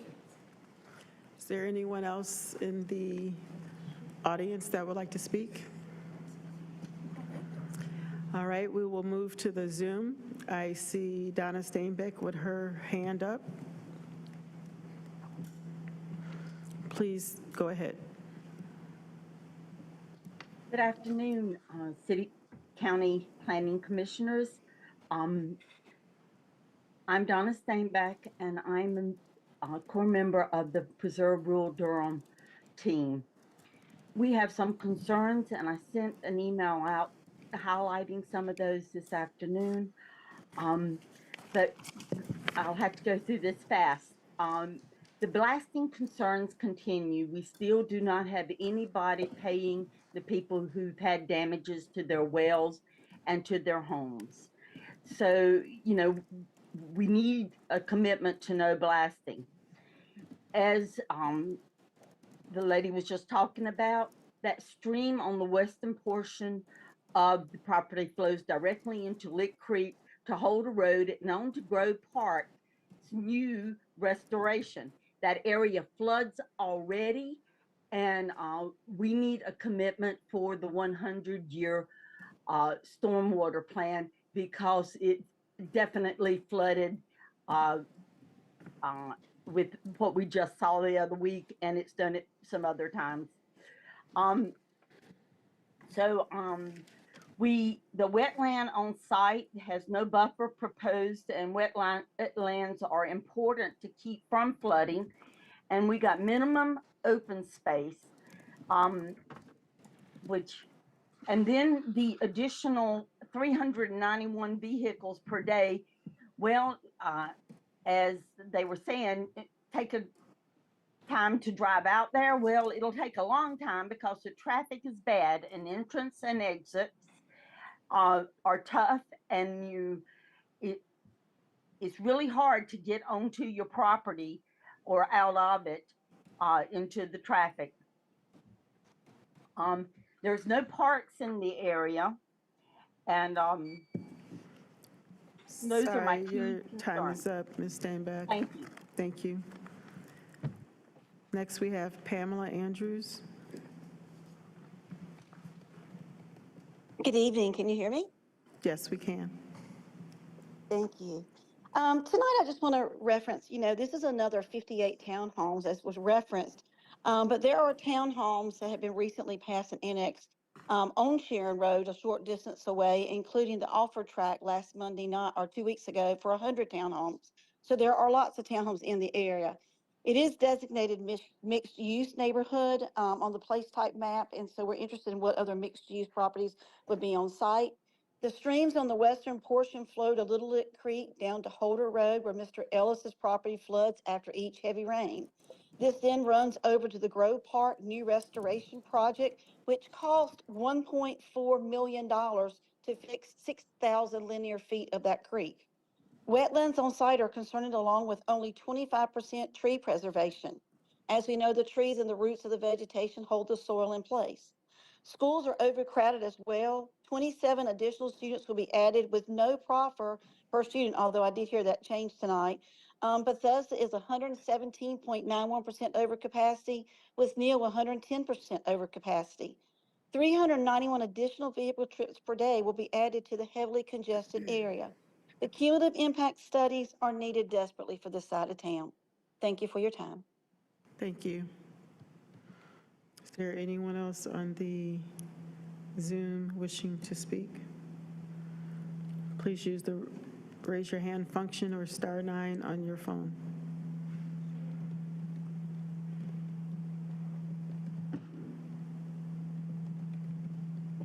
No one else on the Zoom wishing to speak? All right, at this time, the chair is closing the public hearing. We are now open for commissioner discussion and questions. Commissioner Cutright? I will say, Mr. Biker, appreciate the 5 for sale affordable units. It's impressive at 8.6%. 8.6% of the total. I think you should go 6 units and get above 10 and really set the bar high. I don't have clearance from my client to do that tonight, Commissioner Cutright. I was committed to 5, which is 8.6%, which again is, to my knowledge, for sale product where there's no subsidy, there's no federal tax subsidy for that. It's purely a hit on the bottom line. So that's the best we can do at this juncture. Thank you. Commissioner Zurkowski, did I get close? Yes, Chair. Thank you so much. So I see the recommendations made by BPAC, and I'm wondering why the commitments will not be provided on 3 out of those 4. Oh, that's because I'm glad you asked that question. If you drive down Mineral Springs, it's a 2-lane ditch section road. That right-of-way is quite narrow. There's simply not adequate public right-of-way to construct those improvements in the public right-of-way. I wish I could remember what year it was, sir. I apologize. Within the last several years, the North Carolina Court of Appeals handed down a case called Town of Apex v. Rubin, and that said cities in North Carolina may not use their power of eminent domain to assist private development. That's why we can't commit to that. If they're adequate right-of-way, I don't think it would be an issue, but Mineral Springs is an old 2-lane ditch section road. It's just simply not legally possible to commit to improvements on other people's property. And in the past, 10, 20, I've been doing this for a few years. It's not my first rodeo. It was more common, and we would work with the city of Durham to put in exactly those types of infrastructure improvements. We would partner with the city. The Court of Appeals has said that's not permissible. So I wish we could. We see the need. If there are adequate right-of-way, I think we'd be happy to do it, but without right-of-way, it's not possible. So it's that y'all are unable to commit, but it's not that it's not doable. Is that correct? It's not doable because you'd have to get the permission from the property owners, and if they don't want to give their permission, if we committed to something and just one of those 3 property owners says, no, we're not doing it, we're not going to let you on our property, that kills the project. Because it's a zoning commitment that runs with the property that has to be done prior to a certificate of occupancy. So it's a challenge. I've seen it change a lot over the course of my career. Thank you. Thank you. Commissioner Woke? Hey, so I've heard, the community has mentioned a couple times a creek on the property, and so it does, when I was reviewing it, I just wanted to see, so I saw that there was no commitment to protecting the environmentally sensitive areas on the property. Is that correct? I don't believe there are any that showed up on the property. So what we did, Commissioner, is only 15% of the site is required to be tree coverage. We increased that to 25%. So we felt that was the best way to address those concerns by saving a significant increase of the trees on site than what the UDO requires. And are those in that environmentally sensitive area on the property? That's something we'd have to work on at site plan. I'm sure the site plan team under Assistant Director Dobrinsky would direct us to do exactly that. Okay, thank you. Commissioner Talbot Grams and then Commissioner Valentine. Yeah, I'm sorry, Graves, man. What did I call you? Call me by my first name. My last day. It's crazy. Sorry. Can you speak a little bit about how the developer plans to market to the potential owners that are going to be for the affordable ownership? Yeah, I think we'd reach out to different, for example, Duke University, by far our largest employer. We would reach out to their home. They have a home buyers club at Duke University. We prepare their employees, nurses, maintenance workers who are saving up for a home, want to become a first-time home buyer. We would reach out to the local groups who are preparing people to become homeowners. So it's a local development team. We're happy to do that. Yeah, we'll be very intentional about that, make sure we get the word out to our local employers, work through the, I'm on the board of directors of the Home Builders Association. We'll certainly market it through all of our community outreach and events that we hold in the, across Durham to let people know that there is an 80% AMI opportunity for people on Mineral Springs Road. Follow-up question. I should have asked this of the other developer earlier. How is that going to shape up? Do you know if it's going to be, is it a down payment assistance program? Is it a reduction in? Reduction in the purchase price, I believe. Reduction in purchase price. Have you established what that reduction is going to be yet? But it's hard to hit a moving target because I think, as you all know, it takes a long time to get through site plan and then construction drawings and then to build it. Every year, I believe in June, the Department of Housing and Urban Development revises what the area median income is for Durham. So we don't know what the area median income is going to be in 2027 or 2028 when the units will actually go for sale. But it'll be pegged at that 80% of that number. Thank you. Yes, sir. Staff would like to say something. Commissioner Graves, Mans, if I could just give you, the HUD calculates the AMI and they do it by number of persons in the household. So just to give you an idea, in 2024, an 80% income household with 4 persons in it is $84,700 a year. That's right. So it would. It's the earnings of a 4-person family, correct? And it goes down as there's fewer people in the family. It goes up as there's more people in the family. For those who might have a lot of kids, that seems counterintuitive, but that is the way HUD does it. I understand. Okay. Clarification on what the discount on the purchase price of the house would be. Oh, yeah. That. You say you don't know. Yeah, it's hard to guesstimate that. I mean, it's in the tens of thousands. There's no doubt. It's a significant discount that makes a real difference. And as we were talking about, I think on the Bragtown project, this is what builds generational wealth. You know, it's great. We have the low-income housing tax credit program for 60% AMI rentals, and that helps people save. But in terms of actually creating generational wealth, I think these townhouses at 80% AMI is actually going to be what actually makes a difference for people who otherwise may not be able to afford a home. I'm 100% on board, 110% on board. I should ask this earlier. I'm so sorry it's your last meeting. I'm really going to miss you. Hopefully they'll invite me back. You're not moving, are you? No. Good. No, I love we share my a property line. My neighbor, yeah. I had maybe some other commissioners can help me understand a little bit more about how we're thinking about this affordable ownership opportunity. Are there, how are your development team and other development teams thinking about the parameters they put around the time of ownership for the new owner to be able to hold on to it to keep their incentive? Yeah, I mean, that's a, you know, some people support a shorter time frame. We committed to 30 years. Yeah, so what it says is you're going to have to, we're going to preserve this townhouse as an affordable townhouse for 30 years after it's built. That's great for the community. For the family who buys it, maybe they'll live there 30 years. I'm actually hitting 30 years in our house that we own, and it was the first house we bought. So some people live there for a long time. It's a, you know, the equity will build up with essentially the cost of living or inflation, so it's not like it's static.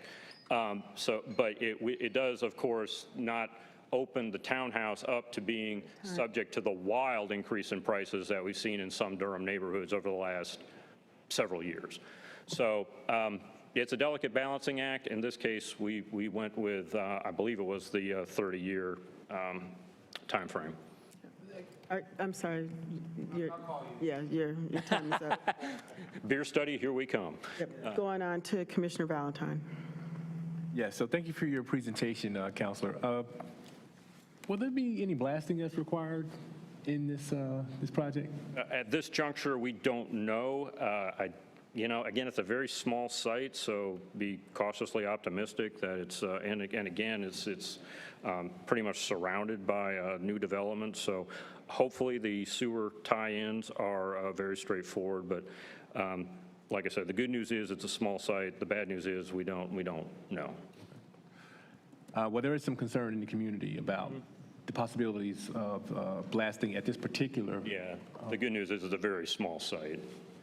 So, as it relates to the larger community, that is a sector of the county where there's also a lot of development that's going on.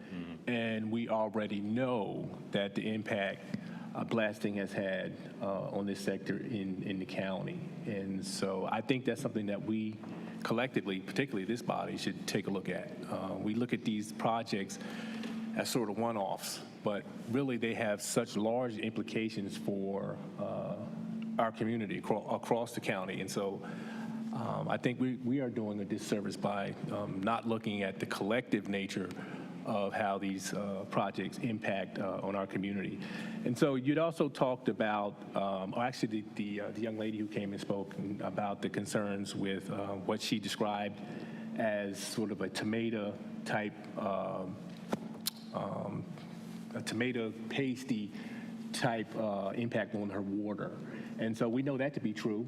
I mean, there's been multiple times that people have come before this body and talked to us about the impact that these projects are having on the water and its quality. In fact, I believe there's a lawsuit currently in this particular part of the county where this issue is being addressed. But on this particular project, what are you doing to try to deal with some of the concerns with, particularly on the western portion of this project, the flow into Lick Creek, which is being damaged tremendously by the nature of our development here in Durham County?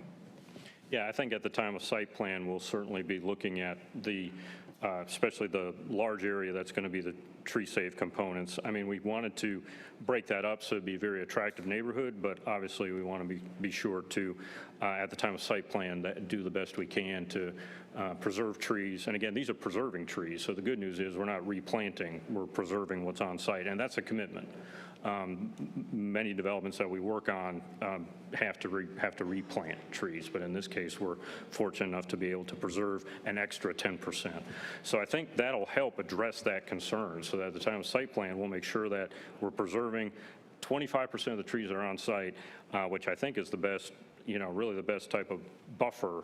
It's not the buffer in the UDO sense, but the buffer in the physical sense. So you're reserving the trees. That way, those root zones are not going to be disturbed. That retains the rainfall on site to the best of our ability. And one last question. It was already brought up by someone who spoke earlier about the 100-year stormwater plan. Yeah. At this juncture, I don't think we've been able to run the calculations to see if that would fit. So we'll certainly look at it prior to City Council, but at this juncture, I don't think we're able to commit to that. But we'll certainly look at it between now and City Council. Appreciate you bringing that up.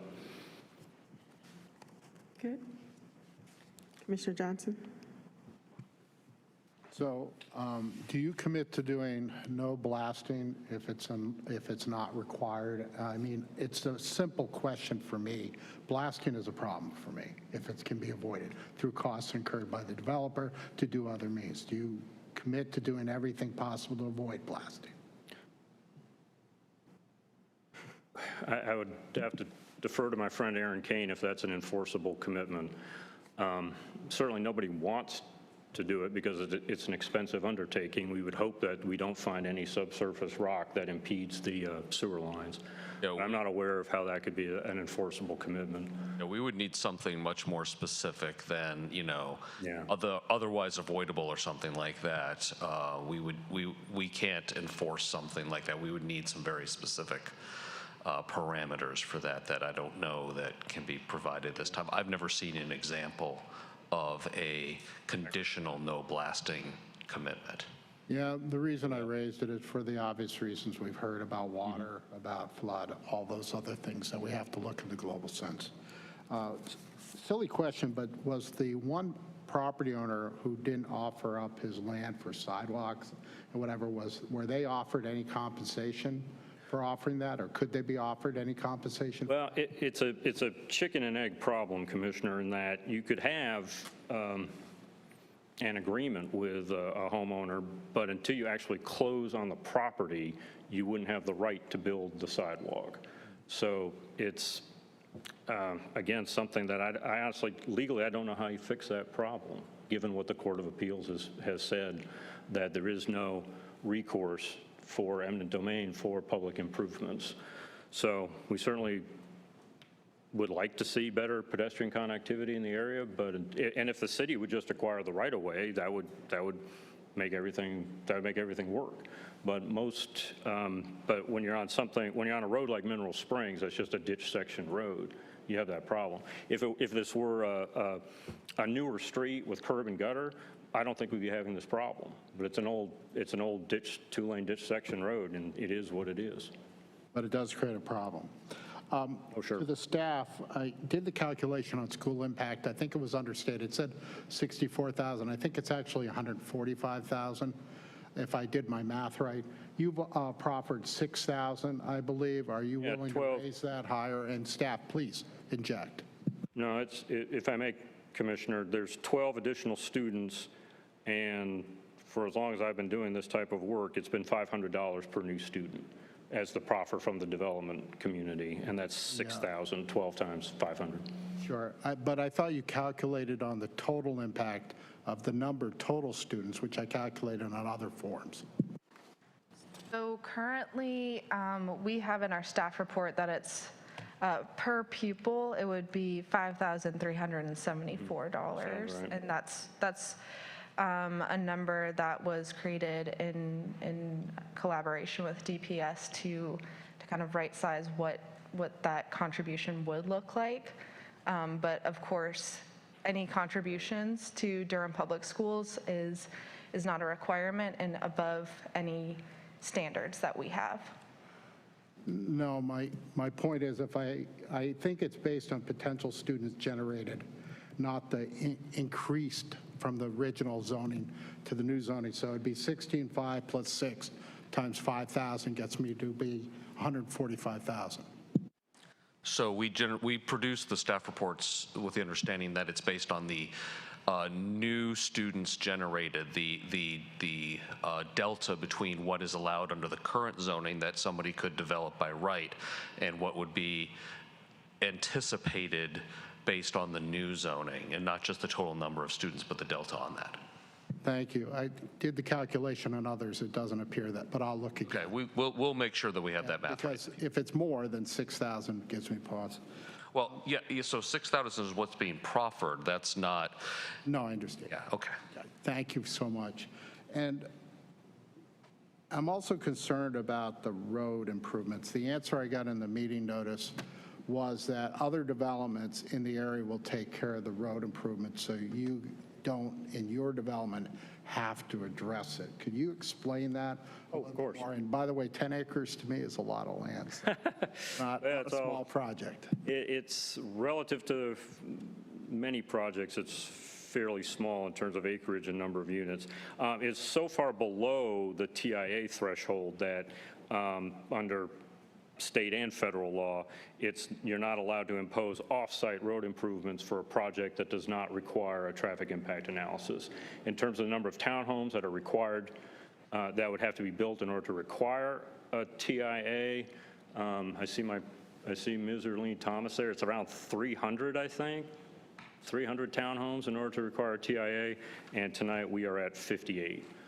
So that's why in terms of the roadway improvements, it's limited to the essentially the frontage along Mineral Springs Road that facilitates safe access in and out of the site. And again, that's a limitation that's been articulated by both state courts and federal courts. Erlene Thomas, Transportation. I just wanted to add to and make one clarification. Mr. Biker is correct. So the improvements that would be required for this development would be the turn lanes associated with any direct access to Mineral Springs. Yep. Off-site improvements cannot be required, as a traffic study was not required for this project. In the previous project, a traffic study was required, reviewed, and improvements were required of that development. Also, improvements that were identified of other developments would need to be constructed before that last development could get a CO as well. So if those improvements are not completed, that development would need to construct those as well. So I just want to clarify, traffic study was done for that one and improvements required as needed to accommodate that development, both at the access points and off-site. Ms. Thomas? Thank you for that clarification. You're welcome. Ms. Thomas, Sharon and Mineral Springs are both NCDOT roads, is that correct?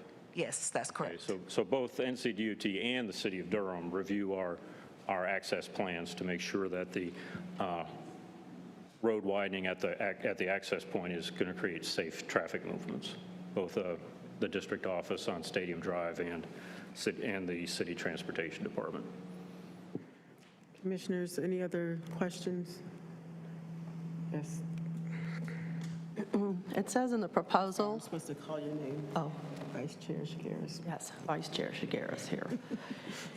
Impervious surfaces are limited to 50% of the site. So you're committing to, since it's only a 10-point-some-odd acre site, 5 acres. Could you also commit to making sure that those impervious surfaces aren't subject to blasting if blasting is required? You wanted, Again, staff wanted a specific number. I hear the concern. The challenge we have is that you really have no idea where subsurface rock exists on 5 acres, 10 acres, 50 acres. And so it's just random where it shows up. There's just no way to anticipate it. You would have to do so many borings, which is not cheap, prior to a rezoning being approved to be able to answer that question and make a commitment that would run with the land.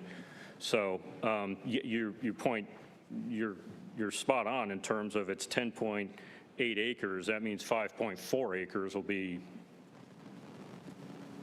pervious. Yeah, so it'll be 50-50. Under the UDO, you're allowed to go up to 70% impervious surface. Only 30% is required to stay pervious. We're taking that an extra 20% higher to 50%, so it's 50-50 on this. So technically, during the construction process, the whole place could be blasted, and then you would just come back over the top of it. Ma'am, that's not realistic. Ma'am, it's only to put in the sewer lines. Nobody wants to do blasting. We only have to figure out where the sewer lines tie into the existing mains.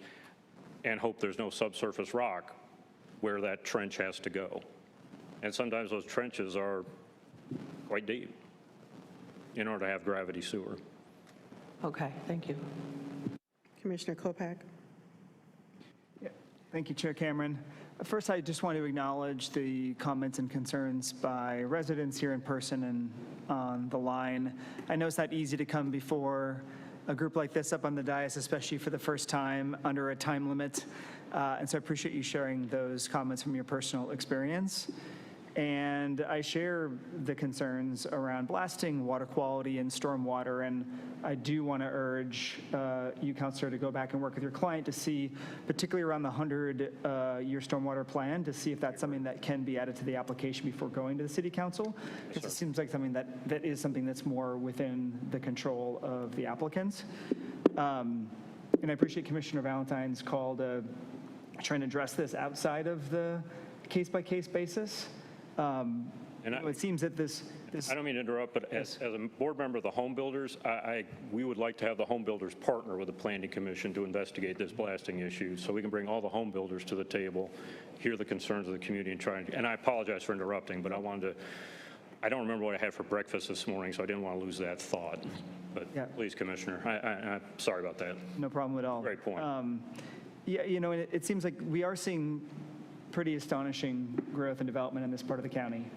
It also seems like that is the result of intentional policy decisions by elected officials to drive development patterns in this way.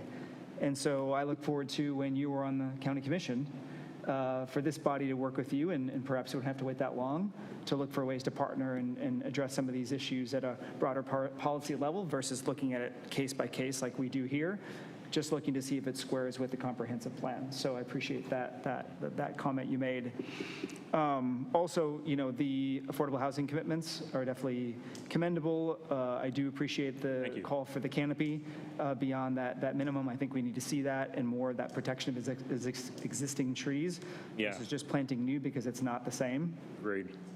My main question is for our staff, and about the place type of mixed use, if I have that right, mixed use neighborhoods. And I'm just wondering, and it's not just this application, but just wondering about the alignment with the place type map and the comprehensive plan for mixed use neighborhood when it calls for centrally located civic, institutional, and commercial uses. It calls for non-residential uses. It talks about like a 15-minute walking distance, about transportation infrastructure that encourages safe walking, biking, rolling, and riding transit in areas with development patterns and roads where there is no right-of-way to be able to actually help put that in place. And so how are we supposed to think as a body about that place type and how these sorts of proposals where we're, I think staff is encouraging us to think about this as like a mixed-use neighborhood development. Like, how should we be thinking about some of those tensions? Yeah, definitely. And so the place type map and the comprehensive plan, it's a visionary document, created from, community residents. And this body here, y'all's job is to really interpret and weigh those tensions. So I don't have a great answer for you. In our staff report, we do try and highlight, we look at all the characteristics of the different place types. So we do have, it's section L, the place type consistency, where we go through the transportation characteristics, the types of uses being proposed for the site or whichever project, service provision, and green space. So we try and touch on those topics. There are also specific place type policies that we touch on in our consistency analysis. Did you have a specific question for this site? I guess for this site, then with that, with that comment as background, is mixed-use neighborhood like the closest fit, even though there's inconsistency, as you see it with the different types of place types, and that's why it's recommended as falling under that? So we said for this case that it would be consistent with mixed use. While there are some tensions with, there's only residential being proposed on the site, which I think has been brought up, due to the site's relatively small size, it's only about 10 acres, which we consider relatively small, that, we've looked at the immediate surrounding area, for instance. There is mostly single-family housing in that area. So planners on our team, we were thinking to kind of look a little bit broader out for the full mixed-use neighborhood area place type. This is adding a new type of housing to that general mixed-use neighborhood area. I think that was one of the tensions that you brought up. Okay. Thank you. All right, we have 3 minutes till 7:30. When we need to take our break, do you still have questions, or do we want to move this case forward?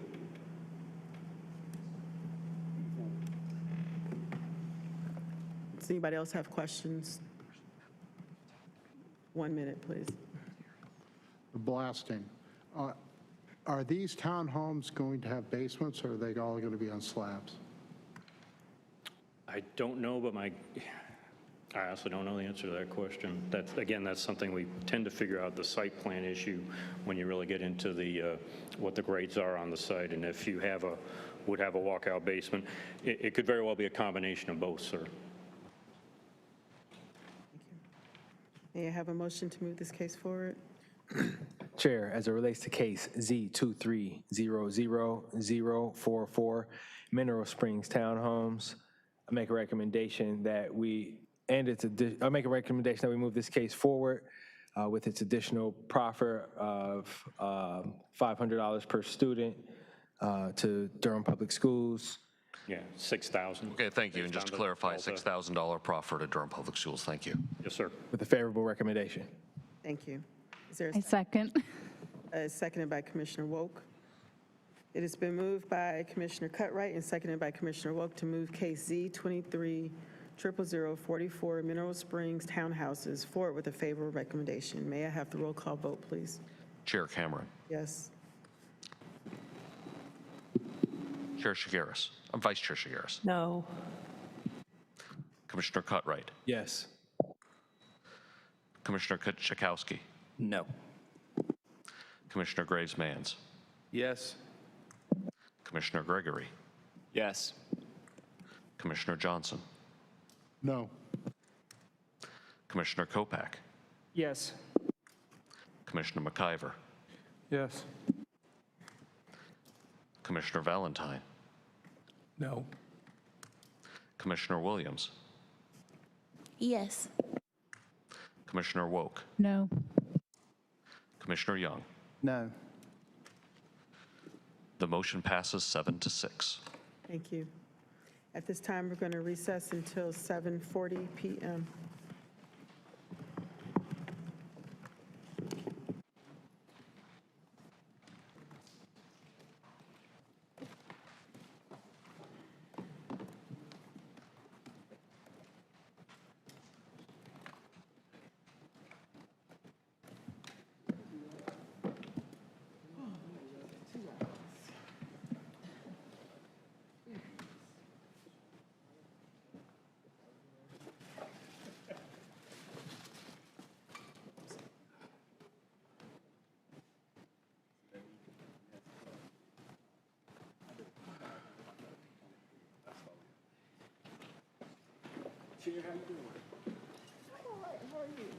I don't think we can. Oh, no. I saw you with the hard hat. Two names. Yes.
You timing yourself down here?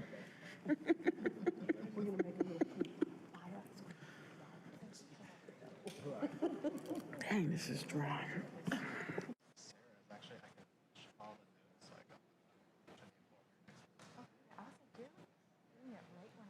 also looking over y'all's shoulder watching.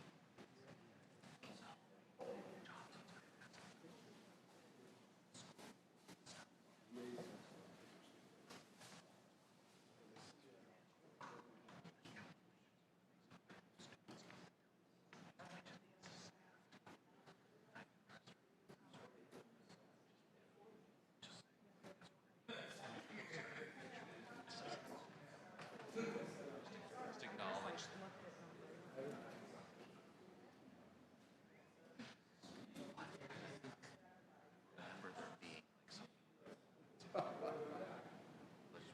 We're going to talk on Thursday about just making sure we get on this.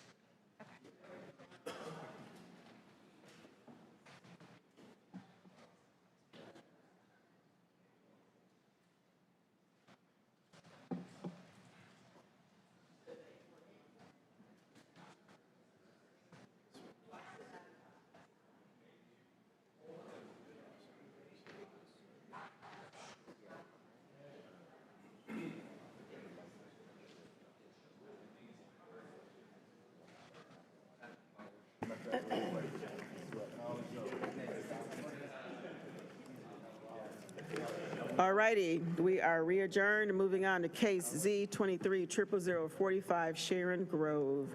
May we have the staff report, please? Of course. Brooke Roper, City County Planning. Sean Gaddis of the Dries Company proposes to change the zoning designation of 3 parcels of land totaling 24.21 acres and located at 803, 901, and 903 Sharon Road. The current zoning is residential suburban 10 with a development plan, residential suburban 20, and residential rural. The applicant proposes to change this designation to residential suburban 8 with a textual development plan to allow up to 120 single-family and townhouse dwelling units.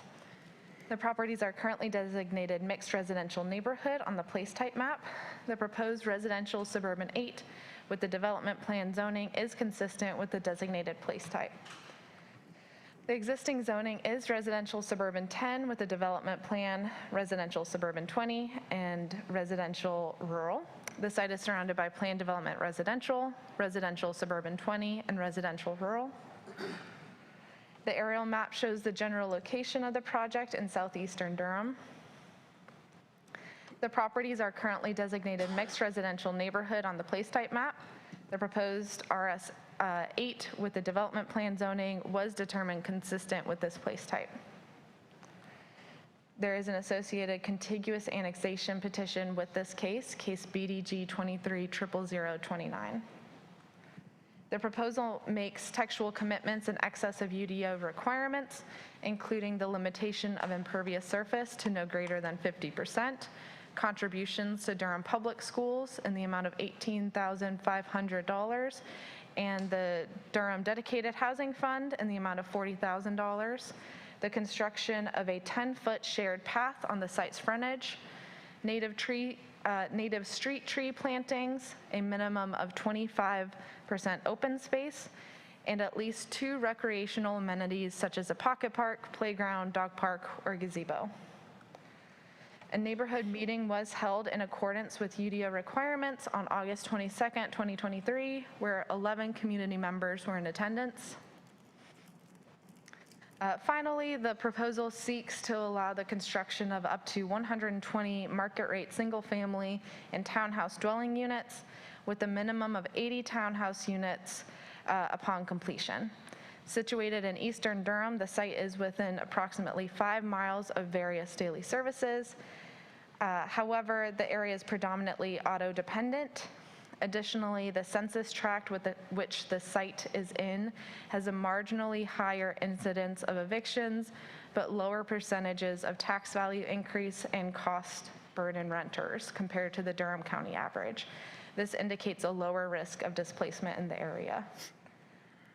Again, the proposal is generally consistent with the place type map designation of mixed residential neighborhood. Thank you. Staff and the applicant are available for questions. Thank you. May we have, at this time, the chair is opening the public hearing, and the applicant is welcome to the podium.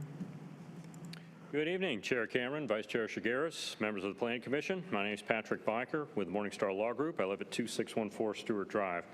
I'm here representing the Drees Company for this relatively small infill development. Drees is a family-owned home builder with a great track record here in Durham, especially nearby. They were one of the home builders in the very successful Brightleaf at the Park neighborhood, and I worked on that quite a few years ago. Tonight I'm joined by Sean Gaddis of the Drees Company. The subject property we're looking at tonight is made up of 3 parcels and just a little bit over 24 acres, and that's on the east side of Sharon Road. Only one of these properties, 803 Sharon Road, is located out in the county. But the others are already in the city limits. This proposal includes annexing about 6.5 acres, again located at 803 Sharon Road, into the city limits, and that's to gain access to public utilities. The City Council approved the annexation and the rezoning for the other 2 properties, 901 and 903 Sharon Road, which is about 17.5 acres, and that happened back on May 15 of 2023. The 803 Sharon Road property we're discussing tonight is essentially phase 2 of the project that the City Council approved 15 months ago. There will only be townhouses on the 803 Sharon Road parcel. In total, the development will have about 120 units, or up to 120 units, and this parcel we're talking about tonight will have, at the most, 57 townhomes. 901 and 903 Sharon Road currently are zoned RS10 with a development plan. 803 is zoned rural residential and RS20.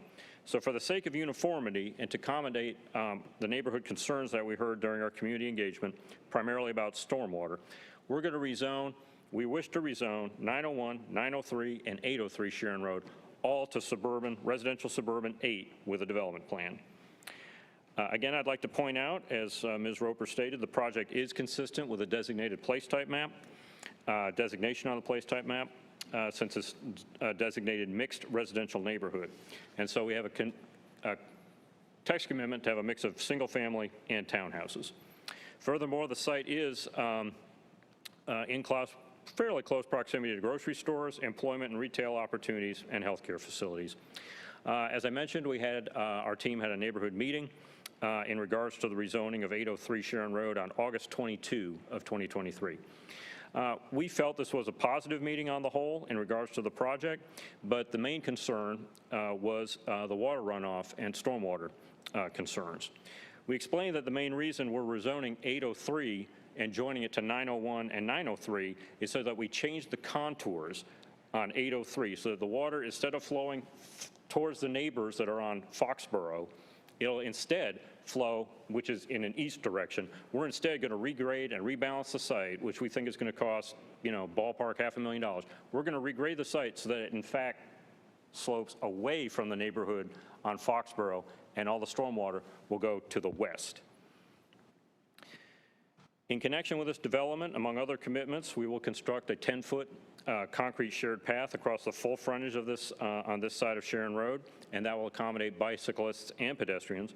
We'll also have an exclusive southbound left turn lane and exclusive northbound right turn lane on Sharon Road, and we'll also dedicate 25 feet of additional frontage along Sharon Road. In addition, we've committed to provide at least 2 of the following: a minimum 10,000 square foot park, playground equipment, a minimum of 5,000 square foot dog park, or a gazebo and a gathering place. Other commitments include a contribution to Durham Public Schools and Durham Dedicated Housing Fund, which are consistent with what the City Council approved last year. And so we believe this rezoning will facilitate high-quality infill development and provide a mix of housing opportunities for the needs of our growing population. Accordingly, we respectfully ask for your recommendation of approval. I'll be happy to answer any questions you may have, and thank you for your time tonight. Thank you. At this time, the chair, the public hearing is open. Are there any community members in the audience that would like to speak?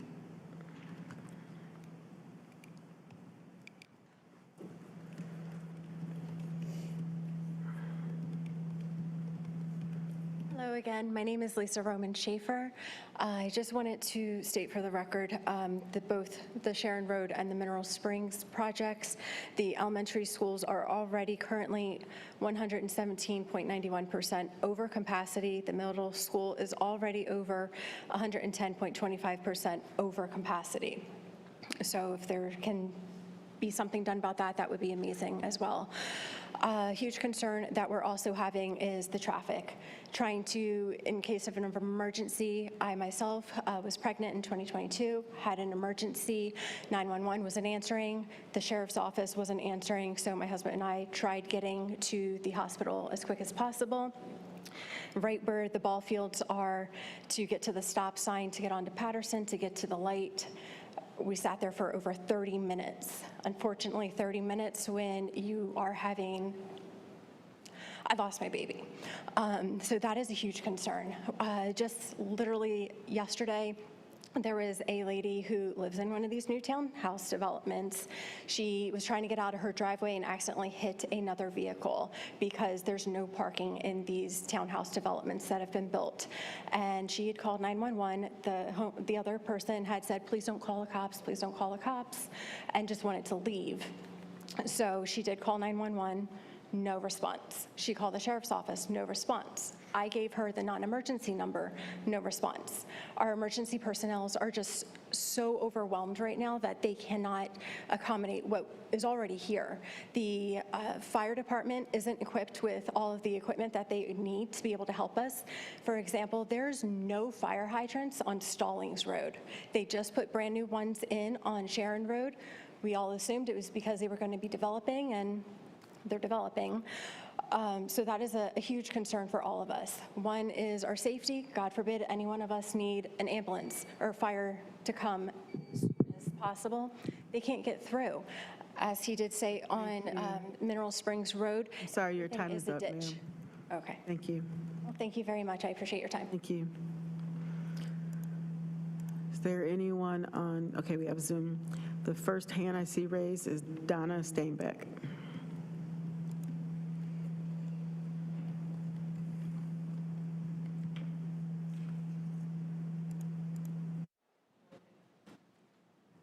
Go ahead.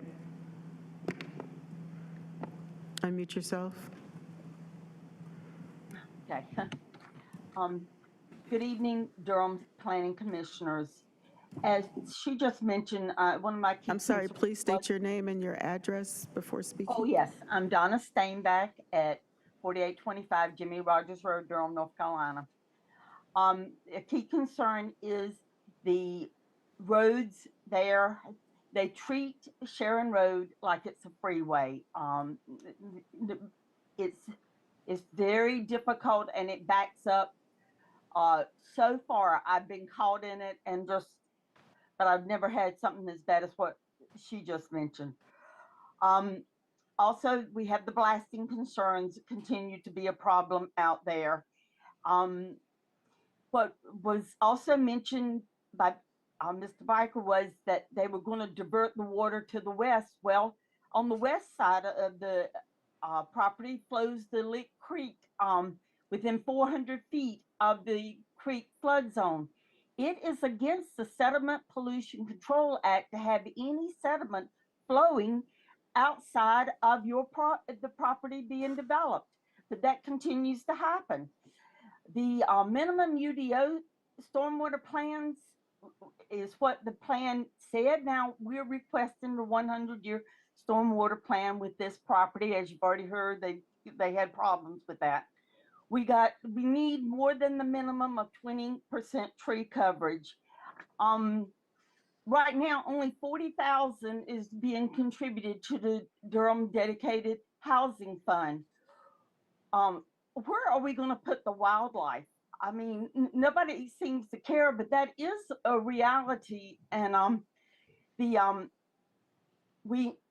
there are no parks in the vicinity, and this adds 993 additional vehicles per day to Sharon Road, which is only a 10-foot road. Only 15 policies out of the 23 comprehensive plan policies were met. That's only a 65%, Thank you. I'm sorry, your and time that's is not up. a passing grade. Thank you. Thank you. Next, we have Leviticus Allen. Go ahead, please unmute yourself. Go ahead. Please state your name and address.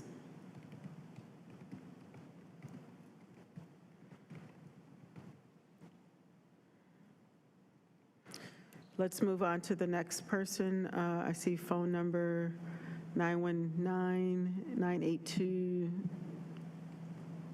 919-824-6607.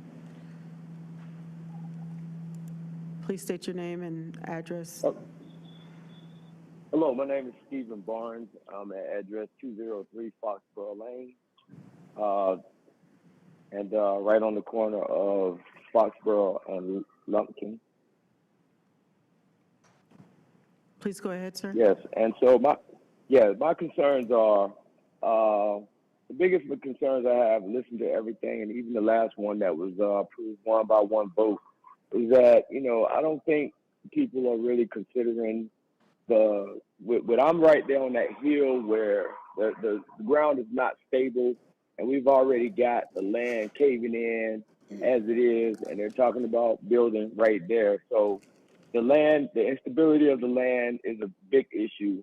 Also, the drainage. I have pictures and video of the flood that's going in our backyards already from that hill coming down. So the drainage is an issue. And also the two-lane road that's not sufficient enough for space, the traffic congestion, and just for everything that they're building right now. I don't think it's appropriate or timely for them to open up this whole building project with not enough space for traffic to actually easily go through and without causing other hazards. There's a lot being said about this property. I've been in the last meeting. I also requested from the builders that were trying to take over this property about retainer walls to actually take care of some of those issues if they were to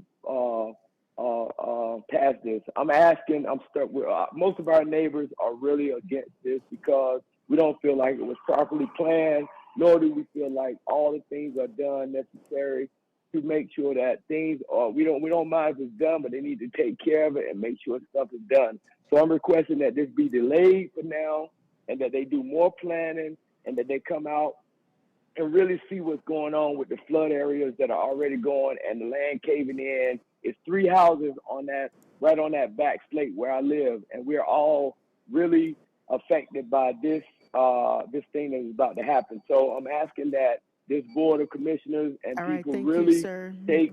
Time is up, sorry.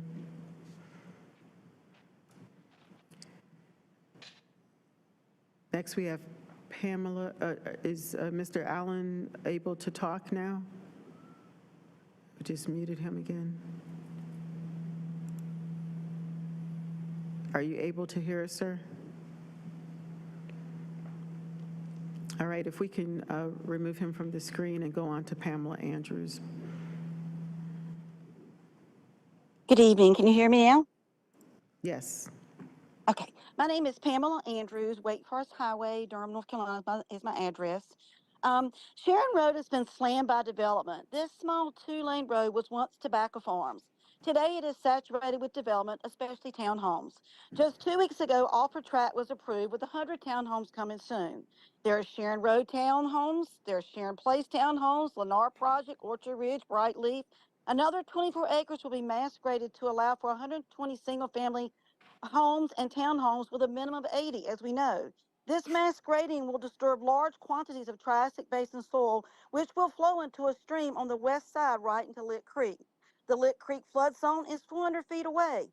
Our creeks were not only red tomato soup, but many overflowed its banks during this last storm.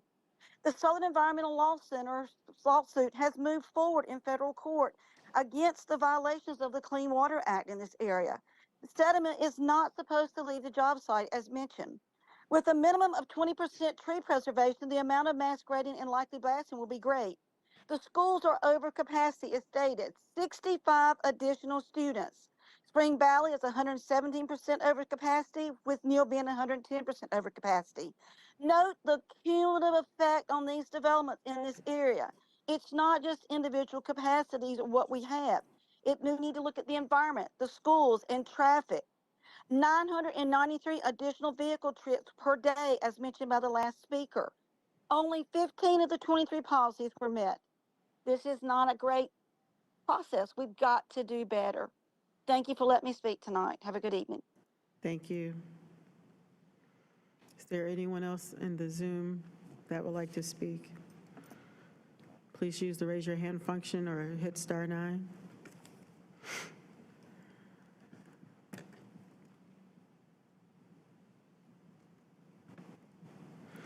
At this time, the chair is closing the public hearing, and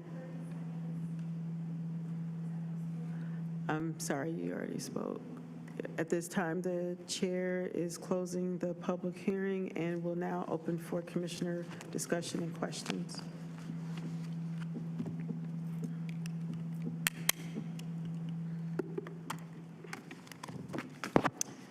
Commissioner Johnson? I'll kick it off, Chair. Thank you. First of all, going back to schools, they are over capacity, and I understand that, but it's the development. The proffer, could I clarify with staff from the conversation? This one's calculated a little bit differently than the prior one, which is correct, just for my clarification? Yeah, so apologies for the confusion. We like to calculate using the delta, the what would be changed with the rezoning. So the numbers that you're seeing in this calculation in this report, I've already noted, are incorrect, and we'll go back and update them before City Council. So it should be, I think, 118,000 instead of the number that you see in the staff report. Apologies again. Thank you for, and again, the actual impact, notwithstanding the change, is going to be higher because of the number of units. So general question for the developer attorney. You heard about a number of issues: flooding, you heard issues traffic, you heard issue environmental. Response to those before I go into specific details? Sure. I wanted to mention, we remember Mr. Barnes being at the neighborhood meeting, and this feels like no good deed goes unpunished. We listened to his concerns and we said, okay, we can rebalance this entire site. So you're complaining about water runoff going towards your house. We'll rebalance the entire sites, because right now, if you look at GIS topography, the water flows just the way God made it. It flows downhill towards Foxborough Lane. We're going to regrade the site so it drains instead towards the SCM on Sharon Road. So we're actually fixing his problem by, if this rezoning is approved, we can rebalance the site, which is going to cost ballpark $500,000, which is $10,000 per townhouse. So we heard his concern. We are addressing his concern with this proposal, and this should be a marked improvement to the water condition, stormwater condition he is experiencing on his property right now. In terms of traffic, it's very similar to the previous project, where this is such a small project, it's not even close to the threshold for a traffic impact analysis. Therefore, the site access is reviewed by Ms. Thomas and Mr. Sandor at NCDOT. They make sure that we're providing the turn lanes and the access so that the ingress and egress to the site is safe and efficient. The other, I would draw your attention to the staff report, which shows that the capacity on Sharon Road is 14,000 something, and the current traffic count was 11,000, so the road is in fact under capacity. And I'm sorry, I missed your third one. What was that? No, I was just repeating. I wanted to hear about all the issues. So let me move on with my time. A couple clarifications. You said minimum 57. The paperwork said not minimum of 80 townhomes. Which is it? On the phase that we're talking about tonight on 803 would be a minimum of 57. The overall project, which is 24 acres, would be a minimum of 80. But the only parcel that's being annexed is the 6.5 acres at 803 Sharon Road.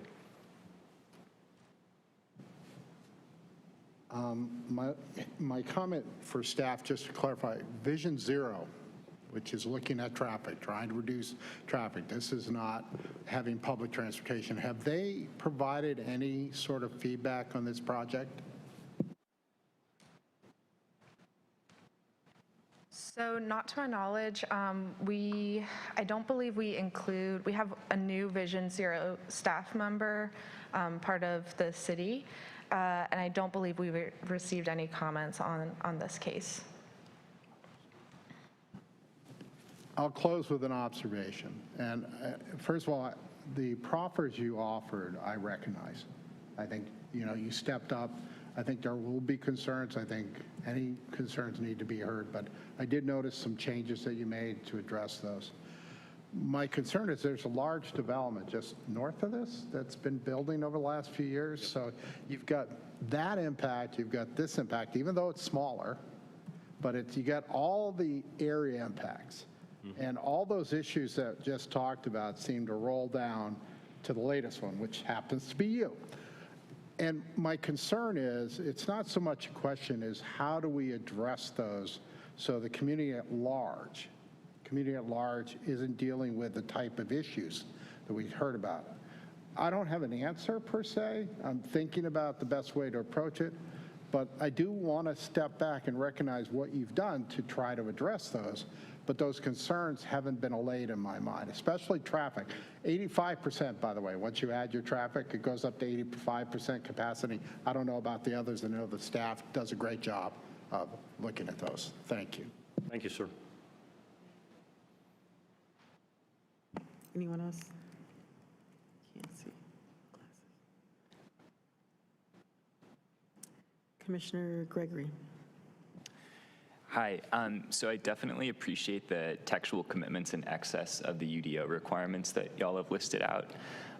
But in examining the satellite imagery of this site that was included in the zoning map change report, clearly it's heavily forested. And so it's really no wonder to me that residents are posing concerns regarding erodibility and runoff when evidently a lot of trees are going to have to get cut down, and this is already on a site that's got Triassic Basin soils. So I guess my question to you is looking at those textual commitments, is there any possibility of the developer reevaluating the possibility of canopy preservation or buffering around the 5,000 square feet or so of wetlands that are on site? Because those carry out really essential functions. Sean and I were working on this. We're going to do our very best to commit to detain the 100-year storm before we get to City Council and have that as a text commitment. So it's in front of the City Council when they consider this project. I do want to emphasize, though, that like the other site, this is a 24-acre site, the total project. We've again committed to a 50-50 pervious, impervious. So that means at least 12 acres will remain pervious. Your comment about Triassic soils is spot on. So what we've tried to do to address Mr. Barnes and his neighbors' concerns is say, out of the 24 acres, at least 12 is going to be pervious, remain pervious, so we don't have that Triassic Basin soil. And then again, we're regrading the entire where the development is going to happen so that the water will drain 180 degrees opposite, essentially, from what Mr. Barnes is experiencing today. So we looked hard at this site, and that's why we brought in the piece that today is cleared. I guess it was a farm, right?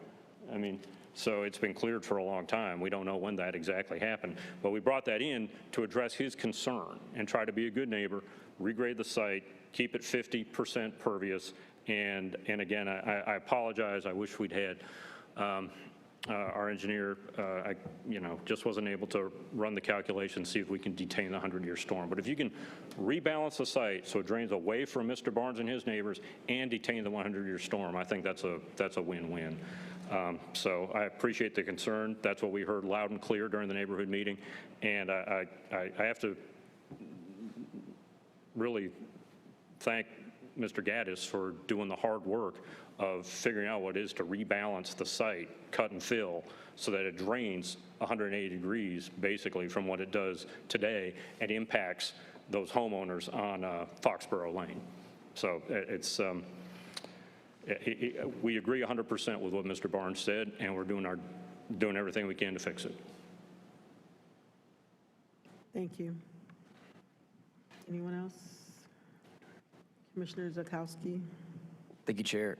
So I'm new to the commission, so I'm still learning some of this. Can you help me understand the decision not to include any affordable housing units? Yeah, the cost to rebalance, the grading costs are very significant.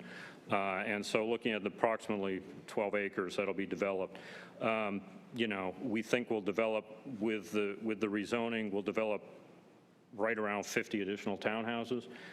We think to regrade the site so that instead of being like this, it's like that, that's probably going to cost about $500,000. That's about $10,000 per townhouse pad, townhouse plot.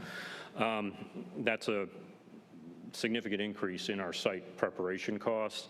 We're obviously going to look at it as we move forward, but at this juncture, given the uncertainties with the grading costs or the impact of the grading costs, we're not able to commit to actually providing affordable units like the Mineral Springs project did. I would understand a lower number, but if the proposed sale price or valuation is $416, and that's you're describing a $500,000 problem, I understand a lower number of units, but zero, I don't understand. Why? Yeah, because the site preparation costs are so high relative to the overall project. That's why. Appreciate it. Not to say we won't look at it, but at this juncture, that's where we are. Thank you. Anyone else? This side? Questions? Nothing? Are we ready to move this case forward? Commissioner Valentine? No? Think about it. Okay. Ready to move this case forward? Yeah. Okay. Chair, as it relates to case Z2300045, Sharon Grove, I make a motion that we move this case forward with a favorable recommendation to City Council. I'll second. It's been moved by Commissioner Cutright and seconded by Commissioner Woke to move case Z23-00045, Sharon Grove, forward with a favorable recommendation. May I have the roll call vote, please? Chair Cameron. Yes. Vice Chair Shigaris. No. Commissioner Cutright. No. Commissioner Chakowski. No. Commissioner Graves-Manns. No. Commissioner Gregory. No. Commissioner Johnson. No. Commissioner Kopak. No. Commissioner McIver. No. Commissioner Valentine. No. Commissioner Williams. No. Commissioner Woke. No. Commissioner Young. No. The motion fails 1 to 12. All right, thank you. Next, we have case Z23-00043. Is that right?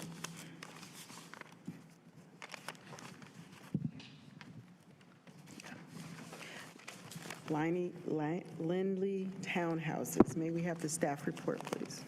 Yes, Brooke Roper, City County Planning. Barasat Syed proposes to change the zoning designation of 2 parcels of land totaling 12.25 acres and located at 1343 Ellis Road and 1326 Clinton Road. The current zoning is residential rural. The applicant proposes to change this designation to Plan Development Residential 8.326 through a textual development plan to allow up to 102 townhouses. The properties are currently designated mixed residential neighborhood on the place type map. The proposed Plan Development Residential zoning is generally consistent with the designated place type. The existing zoning is residential rural. The site is surrounded by Plan Development Residential and residential rural. The aerial map shows the general location of the project in southeastern Durham. The properties are currently designated MRN, mixed residential neighborhood, on the place type map. The proposed zoning is determined consistent with that designated place type. The proposal makes several textual commitments in excess of UDO requirements. The proposal includes commitments to stormwater management strategies, incorporation of native plants for street tree, vehicular, and buffer areas, limiting impervious surface to a maximum of 80%, and a monetary contribution of $6,000 to Durham Public Schools. A neighborhood meeting was held in accordance with UDO requirements on June 8th, 2023, where 8 community members were present. Finally, the proposal would allow the development of up to 102 townhouses on a vacant and undeveloped property. The total unit count, a minimum of 5%, or up to 5 units, would be designated as affordable for households earning 80% of the area median income or less for a period of 30 years. The site for the proposed townhouse units is located southeast of downtown Durham and is situated within 5 miles of a variety of services for residents. However, the area is predominantly auto-dependent due to a lack of pedestrian and bicycle infrastructure, with the exception of transit stops about a mile away. Additionally, the site exhibits lower rates of evictions, a lower percentage of tax value increase, and fewer renters burdened by housing costs compared to Durham County average, suggesting a reduced risk in displacement for this area's census tract. Again, the proposal is generally consistent with the place type map designation of mixed residential neighborhood. Thank you. Staff and the applicant are available for any questions. Thank you. At this time, the chair is opening the public hearing. May we have the applicant present, please? For the last time. Good evening, Chair Cameron, Vice Chair Shigaris, members of the Planning Commission. My name is Patrick Biker of Morningstar Law Group. I still live at 2614 Stewart Drive. As has been stated, this request envisions up to 102 townhomes at this location, which is along Ellis Road, just west of I-85, which is what we call the Durham Freeway now. This site is made up of 2 parcels totaling just over 12 acres. These 2 parcels are in the city limits and very close to many companies that offer strong employment opportunities. To the north along Briggs Avenue and Ellis Road, there's Candle Science, Fidelitone, Brain Specialty Products, and in the future, there'll be 140 light manufacturing jobs at the building center. I think it is important to note that there's a lot of redevelopment happening in the northern section of Research Triangle Park right now, and that will continue over the next several years with RTP 3.0. Accordingly, we have many jobs located within a very short commute of this location. As the place type map suggests, this is an ideal location for residential development. At around 12 acres, our understanding is that having one housing type is still consistent with the comprehensive plan guidance and the mixed residential place type designation. The property is nestled between 2 existing single-family communities. And though the place type designation for those communities differs from this site we're discussing tonight, we felt the addition of townhomes would help to address the variety of housing available in the area. I do want to emphasize that this site is located just about a quarter-mile south of the Shepherd Square townhouse community, and then maybe a quarter-mile north of the Braxton townhouses. But the immediately surrounding area is predominantly single-family. You may be aware that a rezoning for this site was previously denied back in 2022. Our firm was not involved at that time, but we've reviewed the public hearings. We've incorporated a lot of feedback that we heard from the neighborhood, and one of the biggest concerns that was expressed by property owners in the area was the overall density. Back then, the project was proposed at approximately 147 townhouses. At 102 townhomes, that's before the Planning Commission tonight, we have reduced the unit count by 30%.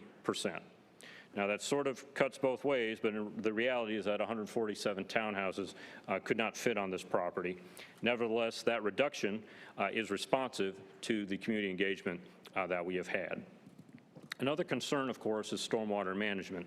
In that regard, I want to emphasize 2 commitments. First, we are managing the 100-year storm on this site. In addition, we have limited the maximum impervious surface to 80%. This area of Durham that sort of stretches from downtown to the northern part of RTP is outside of our watershed overlays, and therefore you're allowed to go up to 100% impervious surface. I guess if you did underground stormwater, you could do that. So we have limited impervious surface to 80%, and we've also committed to using native plant species for the required plantings. So while the site technically has frontage on 3 roads, NCDOT has made it clear that the access from Ellis Road will not be allowed. As a result, this project will connect only to Kerrywood Drive, and Lindley Road. If you've been out to Lindley Road, you know it is not up to city standards. It's just a gravel road. This project is required to improve Lindley Road all the way up to city standards before we can have even one certificate of occupancy. And finally, I want to touch on affordable housing. We have committed to 5% of the final unit count being affordable for sale at the 80% area median income level for a period of 30 years. I thought the staff report was strong, so I want to thank Brooke for the superb staff reports this evening. We respectfully ask for your recommendation of approval. I'll be happy to try to answer any questions. And we did receive a petition from one of the property owners that attended a neighborhood meeting. Be happy to discuss that as well. Thank you for your time tonight. Thank you. Is there anyone in the audience that would like to speak?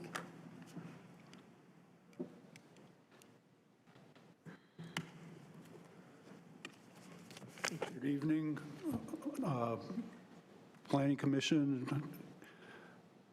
Thomas Lines, 1220 Theodore Lane, in the Southern Terrace neighborhood. I've been a resident for 27 years. I'm here to reiterate my concerns for this project, which was shot down 4 years ago. That parcel is, if you look at a topographic map, it's steep, and it's a rock ledge, basically, and water runoff at 80% is just going to be a torrent. And if you look at the property, the sewer line bisects it, and there's streams going through it, and it would be very difficult to put 102 townhouses on that site based on the offset, the riparian offsets, and the sewer line. I don't know how they can do it. So I ask you to please not approve this project. Thank you. Thank you. Moving to the Zoom, we have Adam Castile.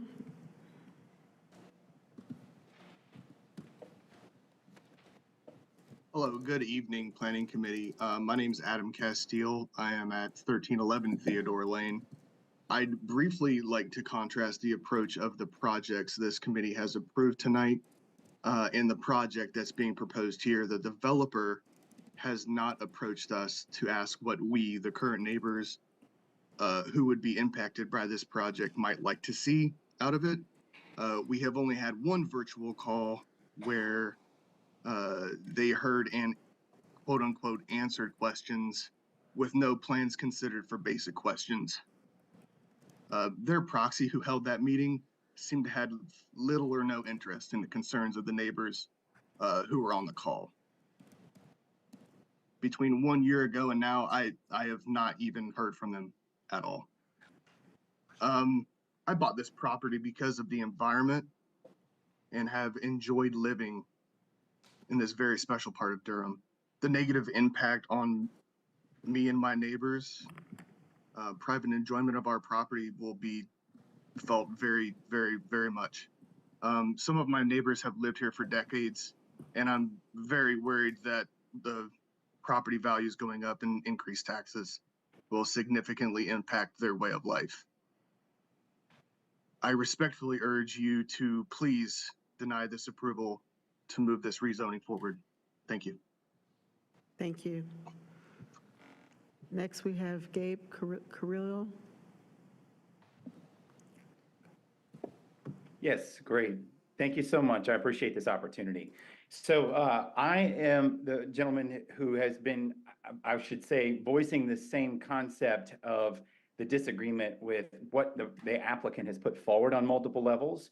And we have not per se looked at what Mr. Bullock, the actual applicant, we don't have like a problem with him doing the things that he's done to try to develop his land. And we do believe he has that right to do it. And we actually support folks who, like himself, are trying to be small business owners that rise up and do some great things in the community. The problem is that we didn't see that in action over the last haul. And what really came down to was a slap in the face to the community. We weren't listened to, we were pushed aside. And then when we found out this second time, you know, they hired some attorneys to come in there, which I have no problem with and deal with attorneys, and in fact, am one as well. But what ended up happening was a series of bad steps that I think ultimately led to where we are now. And that was that we have seen time and time again, the cutting of corners, the sounding of the alarm from the community, and we have our petition with over 47 individuals who signed that agreement and also wanted it to be shared with you today. And we still weren't able or given that opportunity to voice it to the applicant, because by the time you made it in front of the city council, everything had fallen apart and they realized that this had gone nowhere really fast. So this time it does seem different, and we're willing to engage, and we want to extend the olive branch to try to make this work. And we hope that our petition, in particular, the things when I look out my back door and I see that there is a pond that was busted and it's left in shambles. I see a property that currently has a home that's carved up in 6 different sections, now is being basically rented out in pieces, and then a massive amount of construction debris. I'm sorry, you're at time. Oh, okay, please do not. you. We thank you very much for your time. Next, we have Kellen Arnie Johnson. Yes, I'm Kellen Arnie Johnson. Live on 1334 Ellis Road. I like to say that this is the same proposal that was shot down by the committee a year or so ago. There's basically no change to the proposal whatsoever. They're still asking for the same zoning, that they could build up to 144 to 147 townhouses with the same zoning design. As I said before, the topographical area is very unfavorable towards that. Now, we've reached out to the builder last time and provided some compromises. One of the biggest things is that we need to look at where this place is. It's not just side by side by other developments. It's slap dab in the middle. It is in the middle of several single-family homes, which are going to be drastically impacted by the design of townhouses, with 80%, impervious surfaces in place there. We really feel that the development should reflect the current established community and positively impact those who have already built generational wealth, who have been there for 30, 40 years, who have bought homes to raise their family. We want to build homes in that area that look similar to the houses that are surrounding it. One of the biggest things we've advocated is that, focusing on single family homes. And if they came back and said, hey, we're not going to build more than 65 single family homes in this area, it would have the community's backing. A lot of the people in this community would appreciate it because it would positively impact this neighborhood and create nice homes for the people in this community. We do have a lot of townhouses. There's several hundred townhouses just south of us, a quarter mile south of us, that still are under development, and we don't know the impact of the traffic those will have because they're still being built. And adding more townhouses to a very, dense area is going to be less than favorable. Not to mention one of the entrance points is from Southern Drive onto Ellis Road. If you zoom out, you'll see that it's a double blind corner. It's a 35-mile road. Sir, I'm sorry, your time is up. I just ask that you guys reject this. Thank you. Thank you.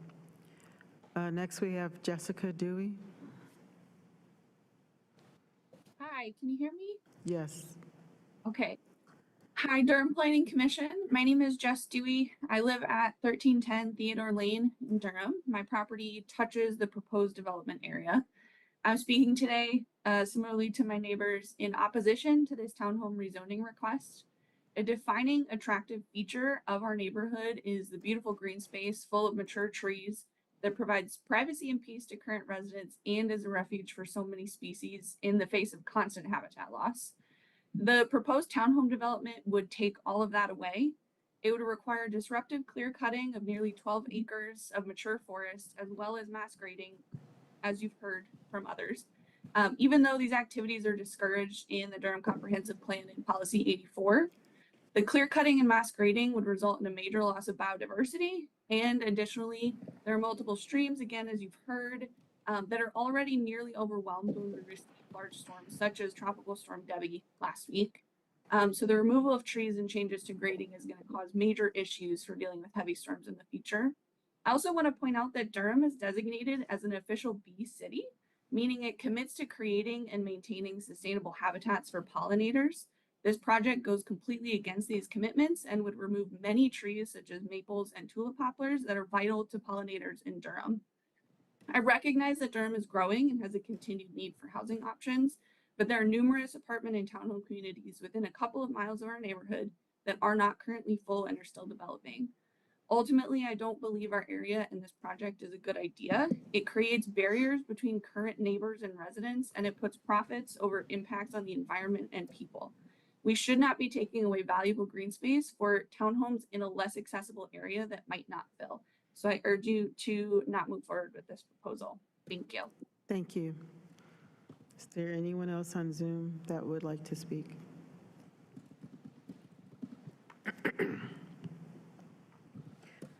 All right, I'm going to close the public hearing at this time, and we are now open for commission discussion and questions. Commissioner Valentine. Yes, thank you, Chair. This is for the applicant. With respect to the affordable housing proffer, would you consider something in addition to what's being offered? Right now, our team can support 5% at 80% AMI, and again, that's for 30 years. And as I hope you recall, this is a for-sale community, so there is no federal tax program in order to assist with the construction costs. This is purely reduction in the profitability of the overall project.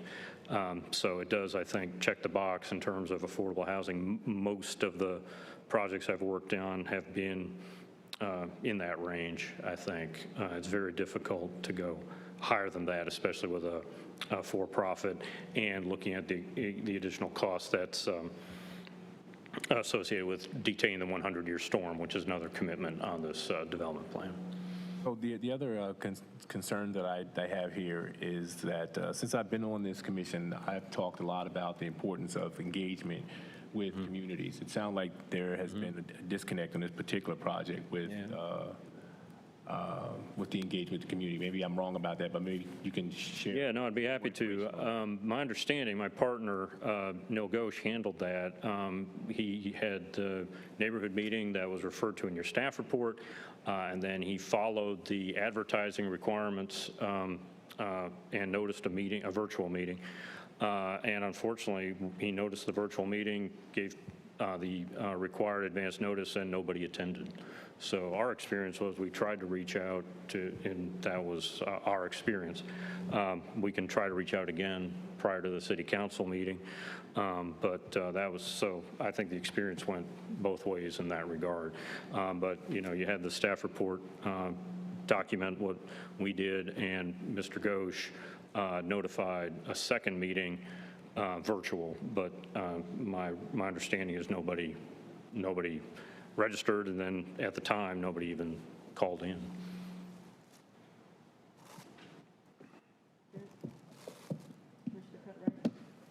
Sorry, Commissioner Cutright. Thanks, Chair. I think first thing I want to know is on community engagement. Frequently hear that notice has been sent out, nobody engaged.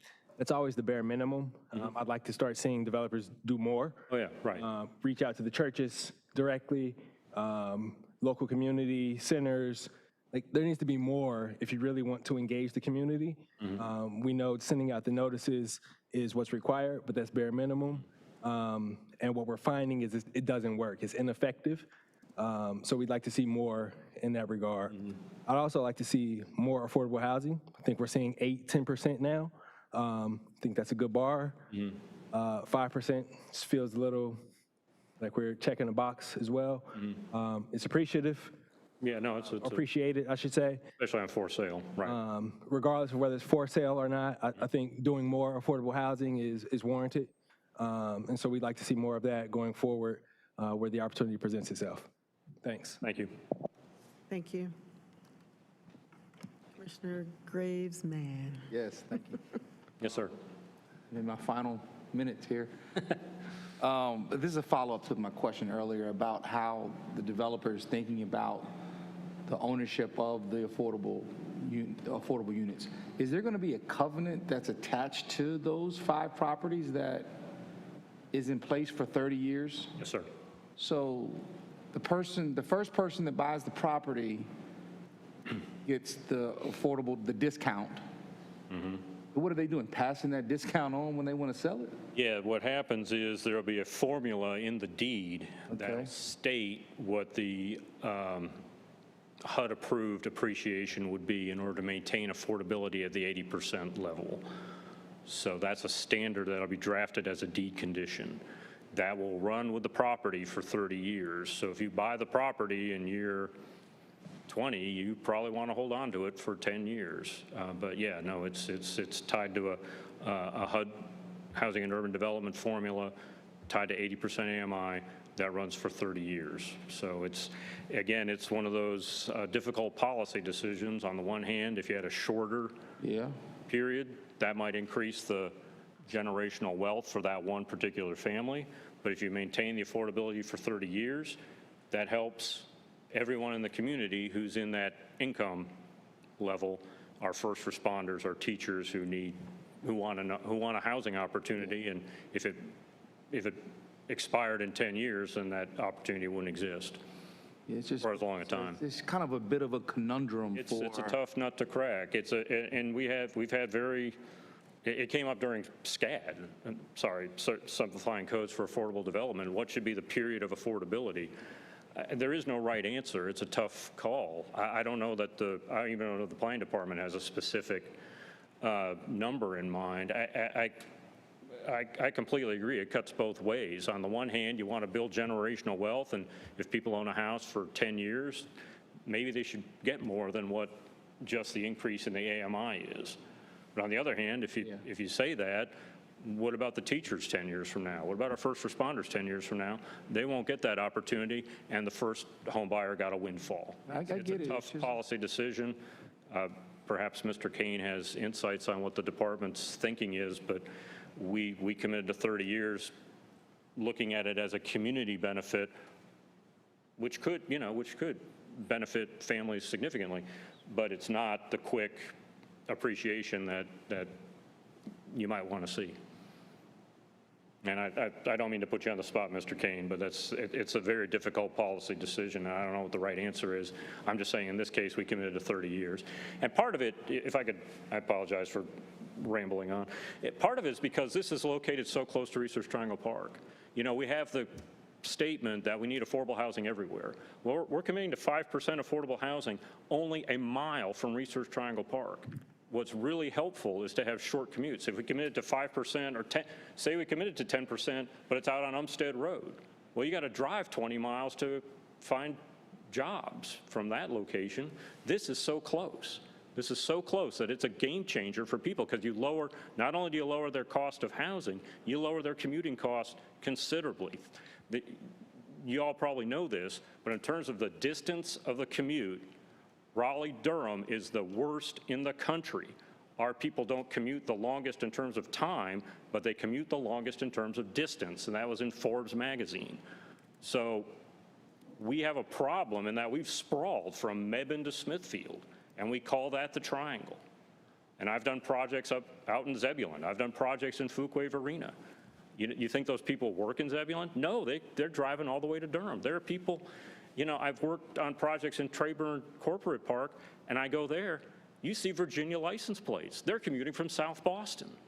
So, I mean, that's the reality of it. So that's why it's important to put affordable housing opportunities close to where we have major employment centers, and that's what this does. So, you know, the 5% that we're adding here of affordable housing is a real game changer because it's at such a convenient commuting location.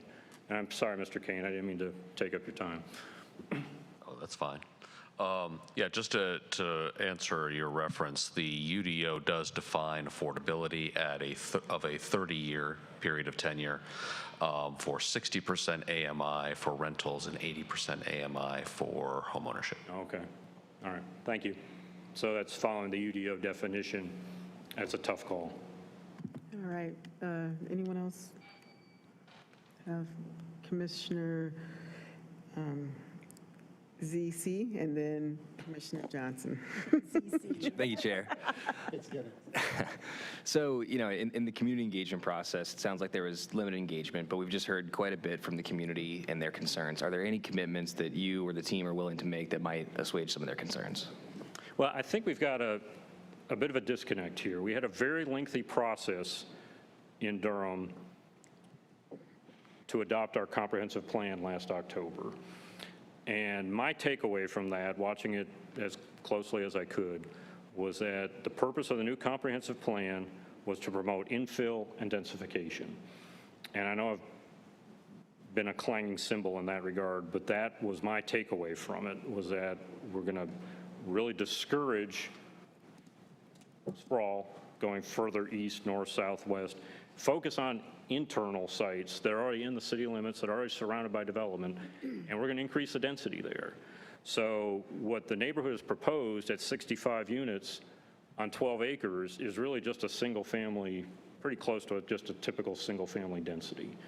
I think it's a better use of this property to move forward with a townhouse development because it creates more home ownership opportunities while using fewer acres of land.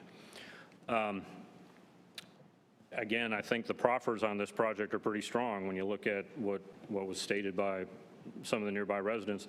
You know, we came out of the box with detaining the 100-year storm. And we're, you know, again, trying to put at least 5% of the development in the affordable in an affordable housing program that creates permanent affordable housing right by Research Triangle Park. You've got the Publix grocery store just down Ellis Road. You've got great job opportunities. I think this project reflects what the overall comprehensive plan was driving at. Now, you can always find individual policies and say, well, you don't mean that policy, you don't mean that policy. But my perspective on it, sir, respectfully, is that the new comprehensive plan directs the development community to find infill sites and increase the density. And that's exactly what this project does, because it's 12 acres. It's been the city of Durham for many, many decades. And, you know, we really missed the boat by not developing housing closer to RTP in the previous, since the 60s when RTP started up. So I think we just have a disconnect between what the neighborhood wants and what the comprehensive plan says in terms of the direction it gives for how property, especially these smaller infill sites, should be developed. You know, again, we'll look at increasing the affordability percentage. We'll certainly look at these other environmental features, but as of tonight, I think that's my answer to your question. So, and it was a long process. That comprehensive plan was a long process, and I think it was a very good process. And that's my takeaway from it. Maybe I'm wrong, but that's how. Just to make sure I understand, no additional commitments. No additional proffers tonight. We'll certainly look at it, taking Commissioner Cutright's advice to look and see if that percentage can be increased. But as of tonight, our development team needs to move forward with what's been stated in the staff report. Thank you. Yes, sir. Mr. Johnson. Thank you, Chair. I echo a lot of the comments I heard from my other members about community engagement, and I don't challenge you. I just make an observation that there is a disconnect. And I've heard people here in the room and on the line raise that question, and I take it very seriously. Commissioner Cutright's suggestion to go above and beyond is on the mark, so I want to echo that. So here's the thing, 8.326 units per acre. That's the highest density of any project that we've looked at tonight, which is like 5. So if I take the 5, I hear density, but then there's density plus. So if I take the average 5 across the board, that gets me to 65 units, which is fairly, not 60, yeah, something about 65 or so, consistent with Dr. Carrillo's. So why would we approve 8.326 and not ask you to reduce it to 65, which seems to be more consistent with the density for mixed use? Because my personal perspective, Commissioner, is that is an inappropriately low density for an infill site that's only 1 mile from Research Triangle Park. I think that when I started out, sir, I thought it was a good idea to do PDR2 with water and sewer. And now I am kicking myself for having advocated for all those projects back in the, when was it? Early 2000s. Can you imagine if we'd done PDR4 instead of PDR2? We'd have so much more supply to address the affordability crisis that we have right now. Yeah. So PDR5 is just sort of I think that's basically a single family density. That's just slightly less than 10,000 square foot lots per acre. I just respectfully disagree with the contention that 65 units is a wise use of the 12 acres located here. If I could move on. Very close, very close there. Yeah. So there's 2 water line feeds. I want to hear more about, is that going to create any water pressure issues? Is it going to have any effect in the surrounding area in terms of additional water supply into this small development? No, that's required, sir. That's the Durham, as long as I've been working here in Durham since the 90s, the city of Durham has required 2 water line feeds for any development with more than 100 dwellings. And that can be houses, that can be townhouses, that can be apartments, doesn't matter. If you have more than 100 dwelling units, you have to have 2 water line feeds in order to provide redundancy. So that's been a Durham requirement as long as I can remember. With my time. The third question is, we are over capacity in one school and near capacity at the other.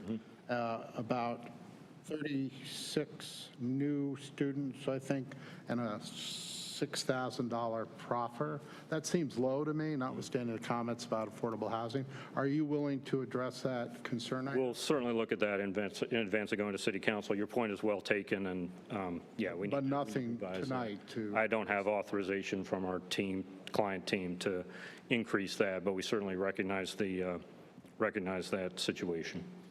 And then my last comment, I was reading the notes, and again, I think Dr. Crillo did a good job of echoing what I heard, the statement.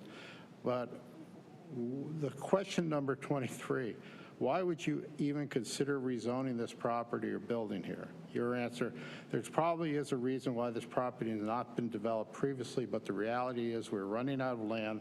There are no easy pieces of land left to develop, so in order to deal with growing need of housing, more challenging pieces of property must be considered for development. Why is this a challenging property? I want to try to understand that based on the answer you provided or some. If you look at Lindley Road, that's going to be a major infrastructure cost for the development team. It's just a gravel, I guess it's a road, but it's not even close to city standards. So that's a significant upfront cost the development team has to take on before they get even one certificate of occupancy. So Lindley Road was never paved. It was a dedicated public right-of-way, never paved. So there's infrastructure challenges. There's the dual water line requirement, which is actually not required in many other municipalities around the Triangle. That's an extra cost. That's actually a pretty standard answer we give, sir. All the land in Durham that's flat, square, and on a well-paved curb and gutter road, that land's all gone. So we are back to having to evaluate these infill sites that present challenges.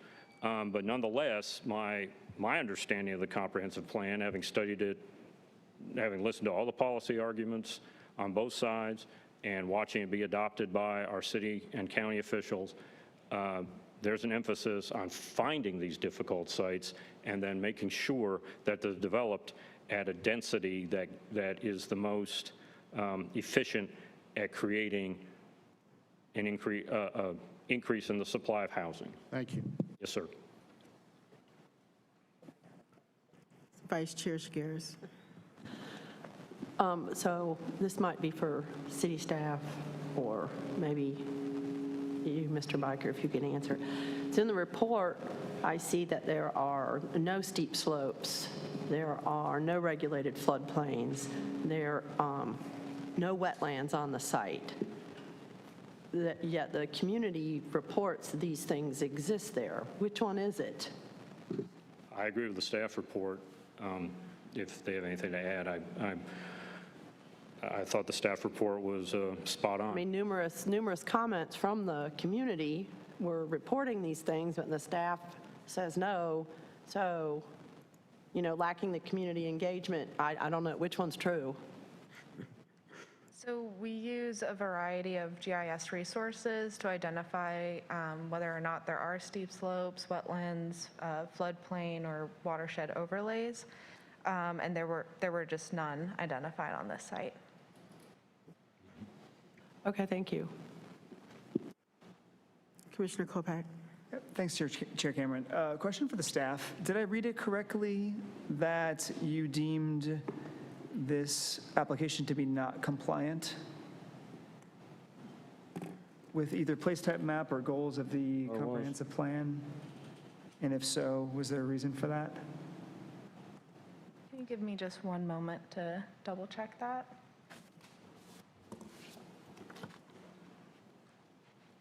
See if I can find the page reference here. Oh, I see. I think that's a minor typo in our staff report. My apologies. Yeah, in section I, is that what you're referring to? I think the not was just, you know, sometimes we have track changes and Yes, they're not I, always section I. accepted. So Okay, so that was an error. that's a All right, thank you. Anyone else? Commissioner Gregory. Thank you, Chair. This is also for planning staff. I know that somebody from the public had commented on concern over a pond on the site, and that's clearly not outlined at all in the planning report, but looking at a couple of federal wetland overlays, there does appear to be at least an ephemeral pond in the southwest corner of the site. So I just would like to bring that to our attention going forward.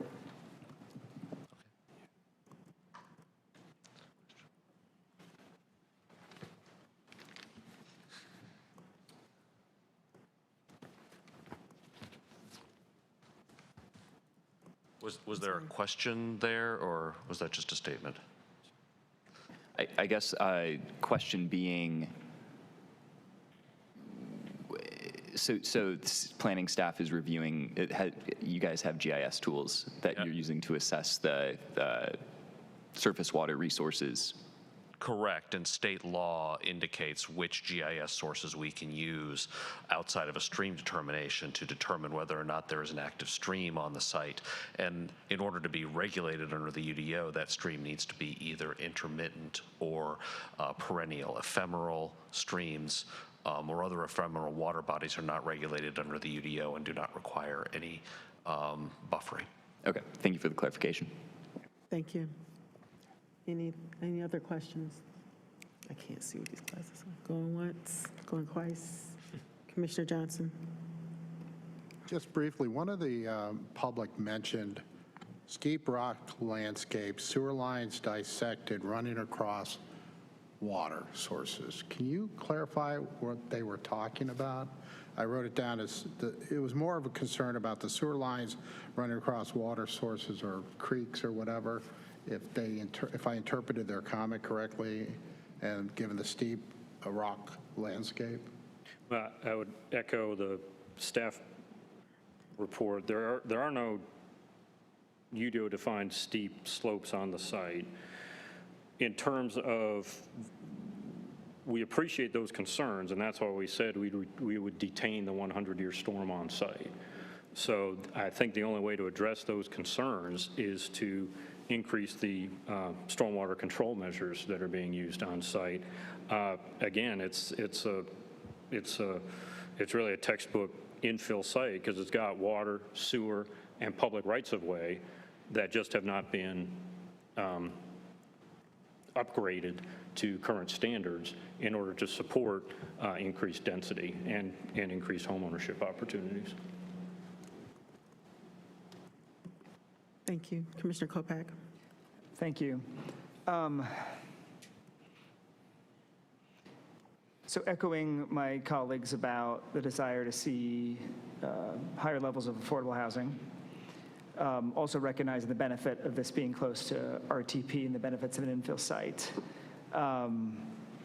I hear the resident concerns about the increased density, and I can see why having single-family homes in this site would be desirable. At the same time, it's my understanding if a developer would have brought, and staff maybe check me on this, a proposal that was 100% single-family housing for this infill within a single-family neighborhood, that may not have been consistent with the place type around the comprehensive plan's goals around diversity of housing. Is that correct? Generally, yes. When we are looking at the mixed residential neighborhood place type, we're not only looking at the land within the place type itself, but also the surrounding community. So, for example, in this case, it is immediately surrounded by single-family housing. We have comprehensive plan policies that guide us towards having a mix of housing in various ages, in all areas, in order to be able to provide different price points, different products, and so forth, and really diversify the types of folks who are living in any particular area. So when we looked, for example, at this site, we saw, okay, this is primarily single-family, immediately surrounding it, introducing a new residential type, a new residential stock product to that area would be in furtherance of those goals, of those objectives of the comprehensive plan. Does that answer? Yeah, it does. Thank you. And so it sounds like there was a gap from a starting point between the applicant and the desires of the community. With that said, the process around community engagement does seem to have left a lot to be desired, particularly in comparison with some exemplary examples we've seen this evening. And so I think we have to go beyond some of the minimum expectations around engagement. And there may have been a better solution that could have been arrived at if there had been deeper listening. And so I want to encourage you and any applicant coming forward to really think about what that next level of engagement can look like. Yeah, no, I agree 100%. And that's why we notified a second hearing. We wanted to get more feedback, but no one attended. So I'm sorry that happened. I was the attorney for the large Bragtown case. I spent hours, I don't know, hundreds of hours in Bragtown listening to the community concerns, working with Ted Heilbrunn and Tim Sivers on the large 130-acre project. I consider that one of my strengths. Well, you know that. We campaigned for county commissioner together. We actually enjoy doing this. So we actually enjoy it. And so we're happy to notify another neighborhood meeting in advance of city council, explain where we are, see if there's any other commitments we can do, see if we can, we talked about other potential proffers. So we're happy to do that. It's Neil and I enjoy, Mr. Ghosh and I enjoy it. That's why we live here. But, when you notify the second meeting and nobody even bothered to even call in for 5 minutes, I mean, if the answer is we despise townhomes and we're never going to support any of them, then we can't really have much of a conversation. Now, we can make some modifications based on the input we've received from the Planning Commission tonight, and we'll do our best to renotice another neighborhood meeting. But again, there's two sides to each story. I'm sorry it happened, and again, we enjoy doing the community outreach, the community engagement. We're happy to do it. We're happy to rent a room in a church. I actually prefer that. I prefer to sit down with people in person as opposed to doing it on Zoom. But, sometimes one works better than the other. I'm not going to pass judgment on that. But by the same token, we enjoy it. So I'm sorry that we didn't have more community engagement. I personally, I'm sure Mr. Ghosh would say the same thing if he were representing this project tonight, based on his experience with this particular site. So your point's well taken, couldn't agree more. I'm sorry we didn't have a more robust conversation. I'm sorry we couldn't meet in the middle, but again, I think 65 units on 12 acres is simply too low when it's 1 mile away. I think it might even be less than a mile from the boundary of Research Triangle Park. Thank you. Any other questions, comments? Are we ready to move this case forward? I have a motion, please. Chair, as it relates to case Z2300043, Lindley Townhomes, I make a motion that we move this case forward with a favorable recommendation to City Council. Second. It's been moved by Commissioner Cutright and seconded by Commissioner Valentine to move case Z230043 Lindley Townhomes forward with a favorable recommendation. May we have the roll call vote, please? Chair Cameron. No. Vice Chair Shigaris. Yes. Commissioner Cutright. No. Commissioner Chakowski. No. Commissioner Graves-Mans. No. Commissioner Gregory. No. Commissioner Johnson. No. Commissioner Kopak. Yes. Commissioner McIver. Yes. Commissioner Valentine. No. Commissioner Williams. No. Commissioner Woke. No. Commissioner Young. No. The motion fails 3-10.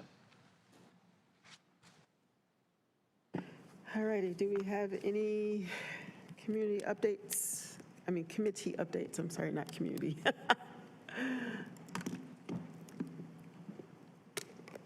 What's up with the UDO? So I don't know what's up with the UDO committee. Commissioner Cease was chairing that committee, so we probably need to do some adjusting, rearranging on that, and then we'll go forward. 4, right? Usually we have 3. You want to chair? Sure. All right, new chair, chair of the committee. All righty, any new business? Just a couple of things to bring to the commission's attention. First off, next month you will be doing your annual officer elections. Just want to make sure you all were aware that Chair Cameron has agreed to serve again as chair for a second year if you also choose to vote her in next month. And Vice Chair Shigaris has agreed to serve a second term should you all choose to re-elect her as well. If there are any other nominations anybody would like to make, please get those to me by August 30th so we can make sure that the commission is aware before of the meeting on September 10th. Second, as I emailed you earlier, we are planning to hold the Planning Commission's annual retreat after your October meeting. The plan is to hold a smaller agenda of about 3 cases. We hope to be done by 7 or 7:30. We'll we will then move to another room. Dinner will be served. It will not be cheap pizza or box lunches. We will do something good to entice you to stay.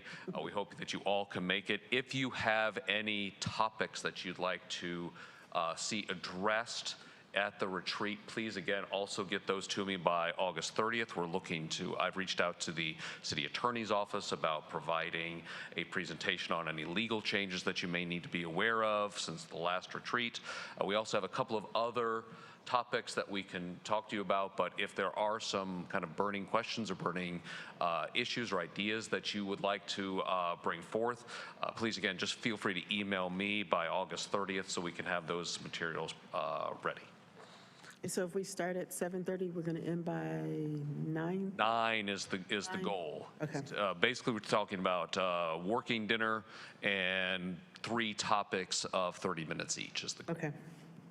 And if you could send a reminder email for our feedback, that would be very helpful. Sure. Yeah, I'll send a reminder when I send you all the reminder to get your written comments in. Speaking of which, I believe the written comments link did work. I think we've, with Chris's help, we have gotten that situation figured out. Glad to have him there to help us out with that. So please get those in by the 20th. And then finally, for those of you who are new, we do provide parking vouchers. If you've parked in one of the city decks, I can provide you a voucher to cover your parking fee. And that is all I have. All right. May I make a comment on new business? Sure. It's just very brief. It's just to say that, first of all, I think Chair Cameron and Vice Chair Shigeru have done a great job in these roles, and I'm glad to hear you putting your names in. I'm not putting my name in. I just want to say to the folks on the commission that it's always healthy, if other folks are thinking you might be interested, to definitely put yourself forward, and it's always healthy to have other folks to consider. So with all due respect to the folks who've served, if you're thinking about it, don't hesitate to put your name out there. And just to make sure everybody's aware, especially I know we have a lot of new members who haven't been even on the commission for a year, officers are term limited to 2 terms. So this would be Chair Cameron's 2nd term, and then she would be term limited and not be able to serve another one after that. Just make sure everybody's aware. Chair, not chair. Great. I was going to call you chair. No, you won't. So I just wanted to say thank you all. This is my last meeting. It's been an honor to be on the commission. I really wanted to do this. Unfortunately and fortunately, I had a baby about 11 months ago. And it's been a challenge because as the baby has been in DC, I've been commuting back and forth a lot. So please excuse my absences. And I hope to be able to reapply to be a commissioner once my life is more settled. But I've learned a great deal in working with each one of you, and thank you for the opportunity. Thank you. Phone number, if you want to send me money. And you beat me to the punch. I was going to thank you for your service and your overall commitment to the Durham community and the other things that you do for Durham, just besides serving on the Planning Commission. Yes, I'd also like to thank you for the suggestion to have some of our personal information removed, like our addresses and stuff. Good idea. I thought it was a requirement. It was. And yeah, and just so everyone knows, my time on the Planning Commission ends June 30, 2025. So I wouldn't even have a year left, so you would be taking over. Oh, yikes. If I changed my mind. Are you saying that you will be term limited as a planning commissioner? Mm-hmm. Oh, wow. Mm-hmm. Yep. So would I. Yep, it's a lot of us who, so if it's 3 years, 3 years, so it could be a total of 6, but if you are coming on, if someone resigned early, you finish out their term, and then you get your own 3-year. So I came on, yes, even if someone had served 2 years and you came in, you finished out their 1 year, and then you only have 3 more years. Yeah. Yeah, I took from somebody resigned, and so I think it'd be change that. 5 years. It should just be 6 years. Yep, that's what I was told. You just finish out someone's term. All right, everybody, we're adjourned. Thank you.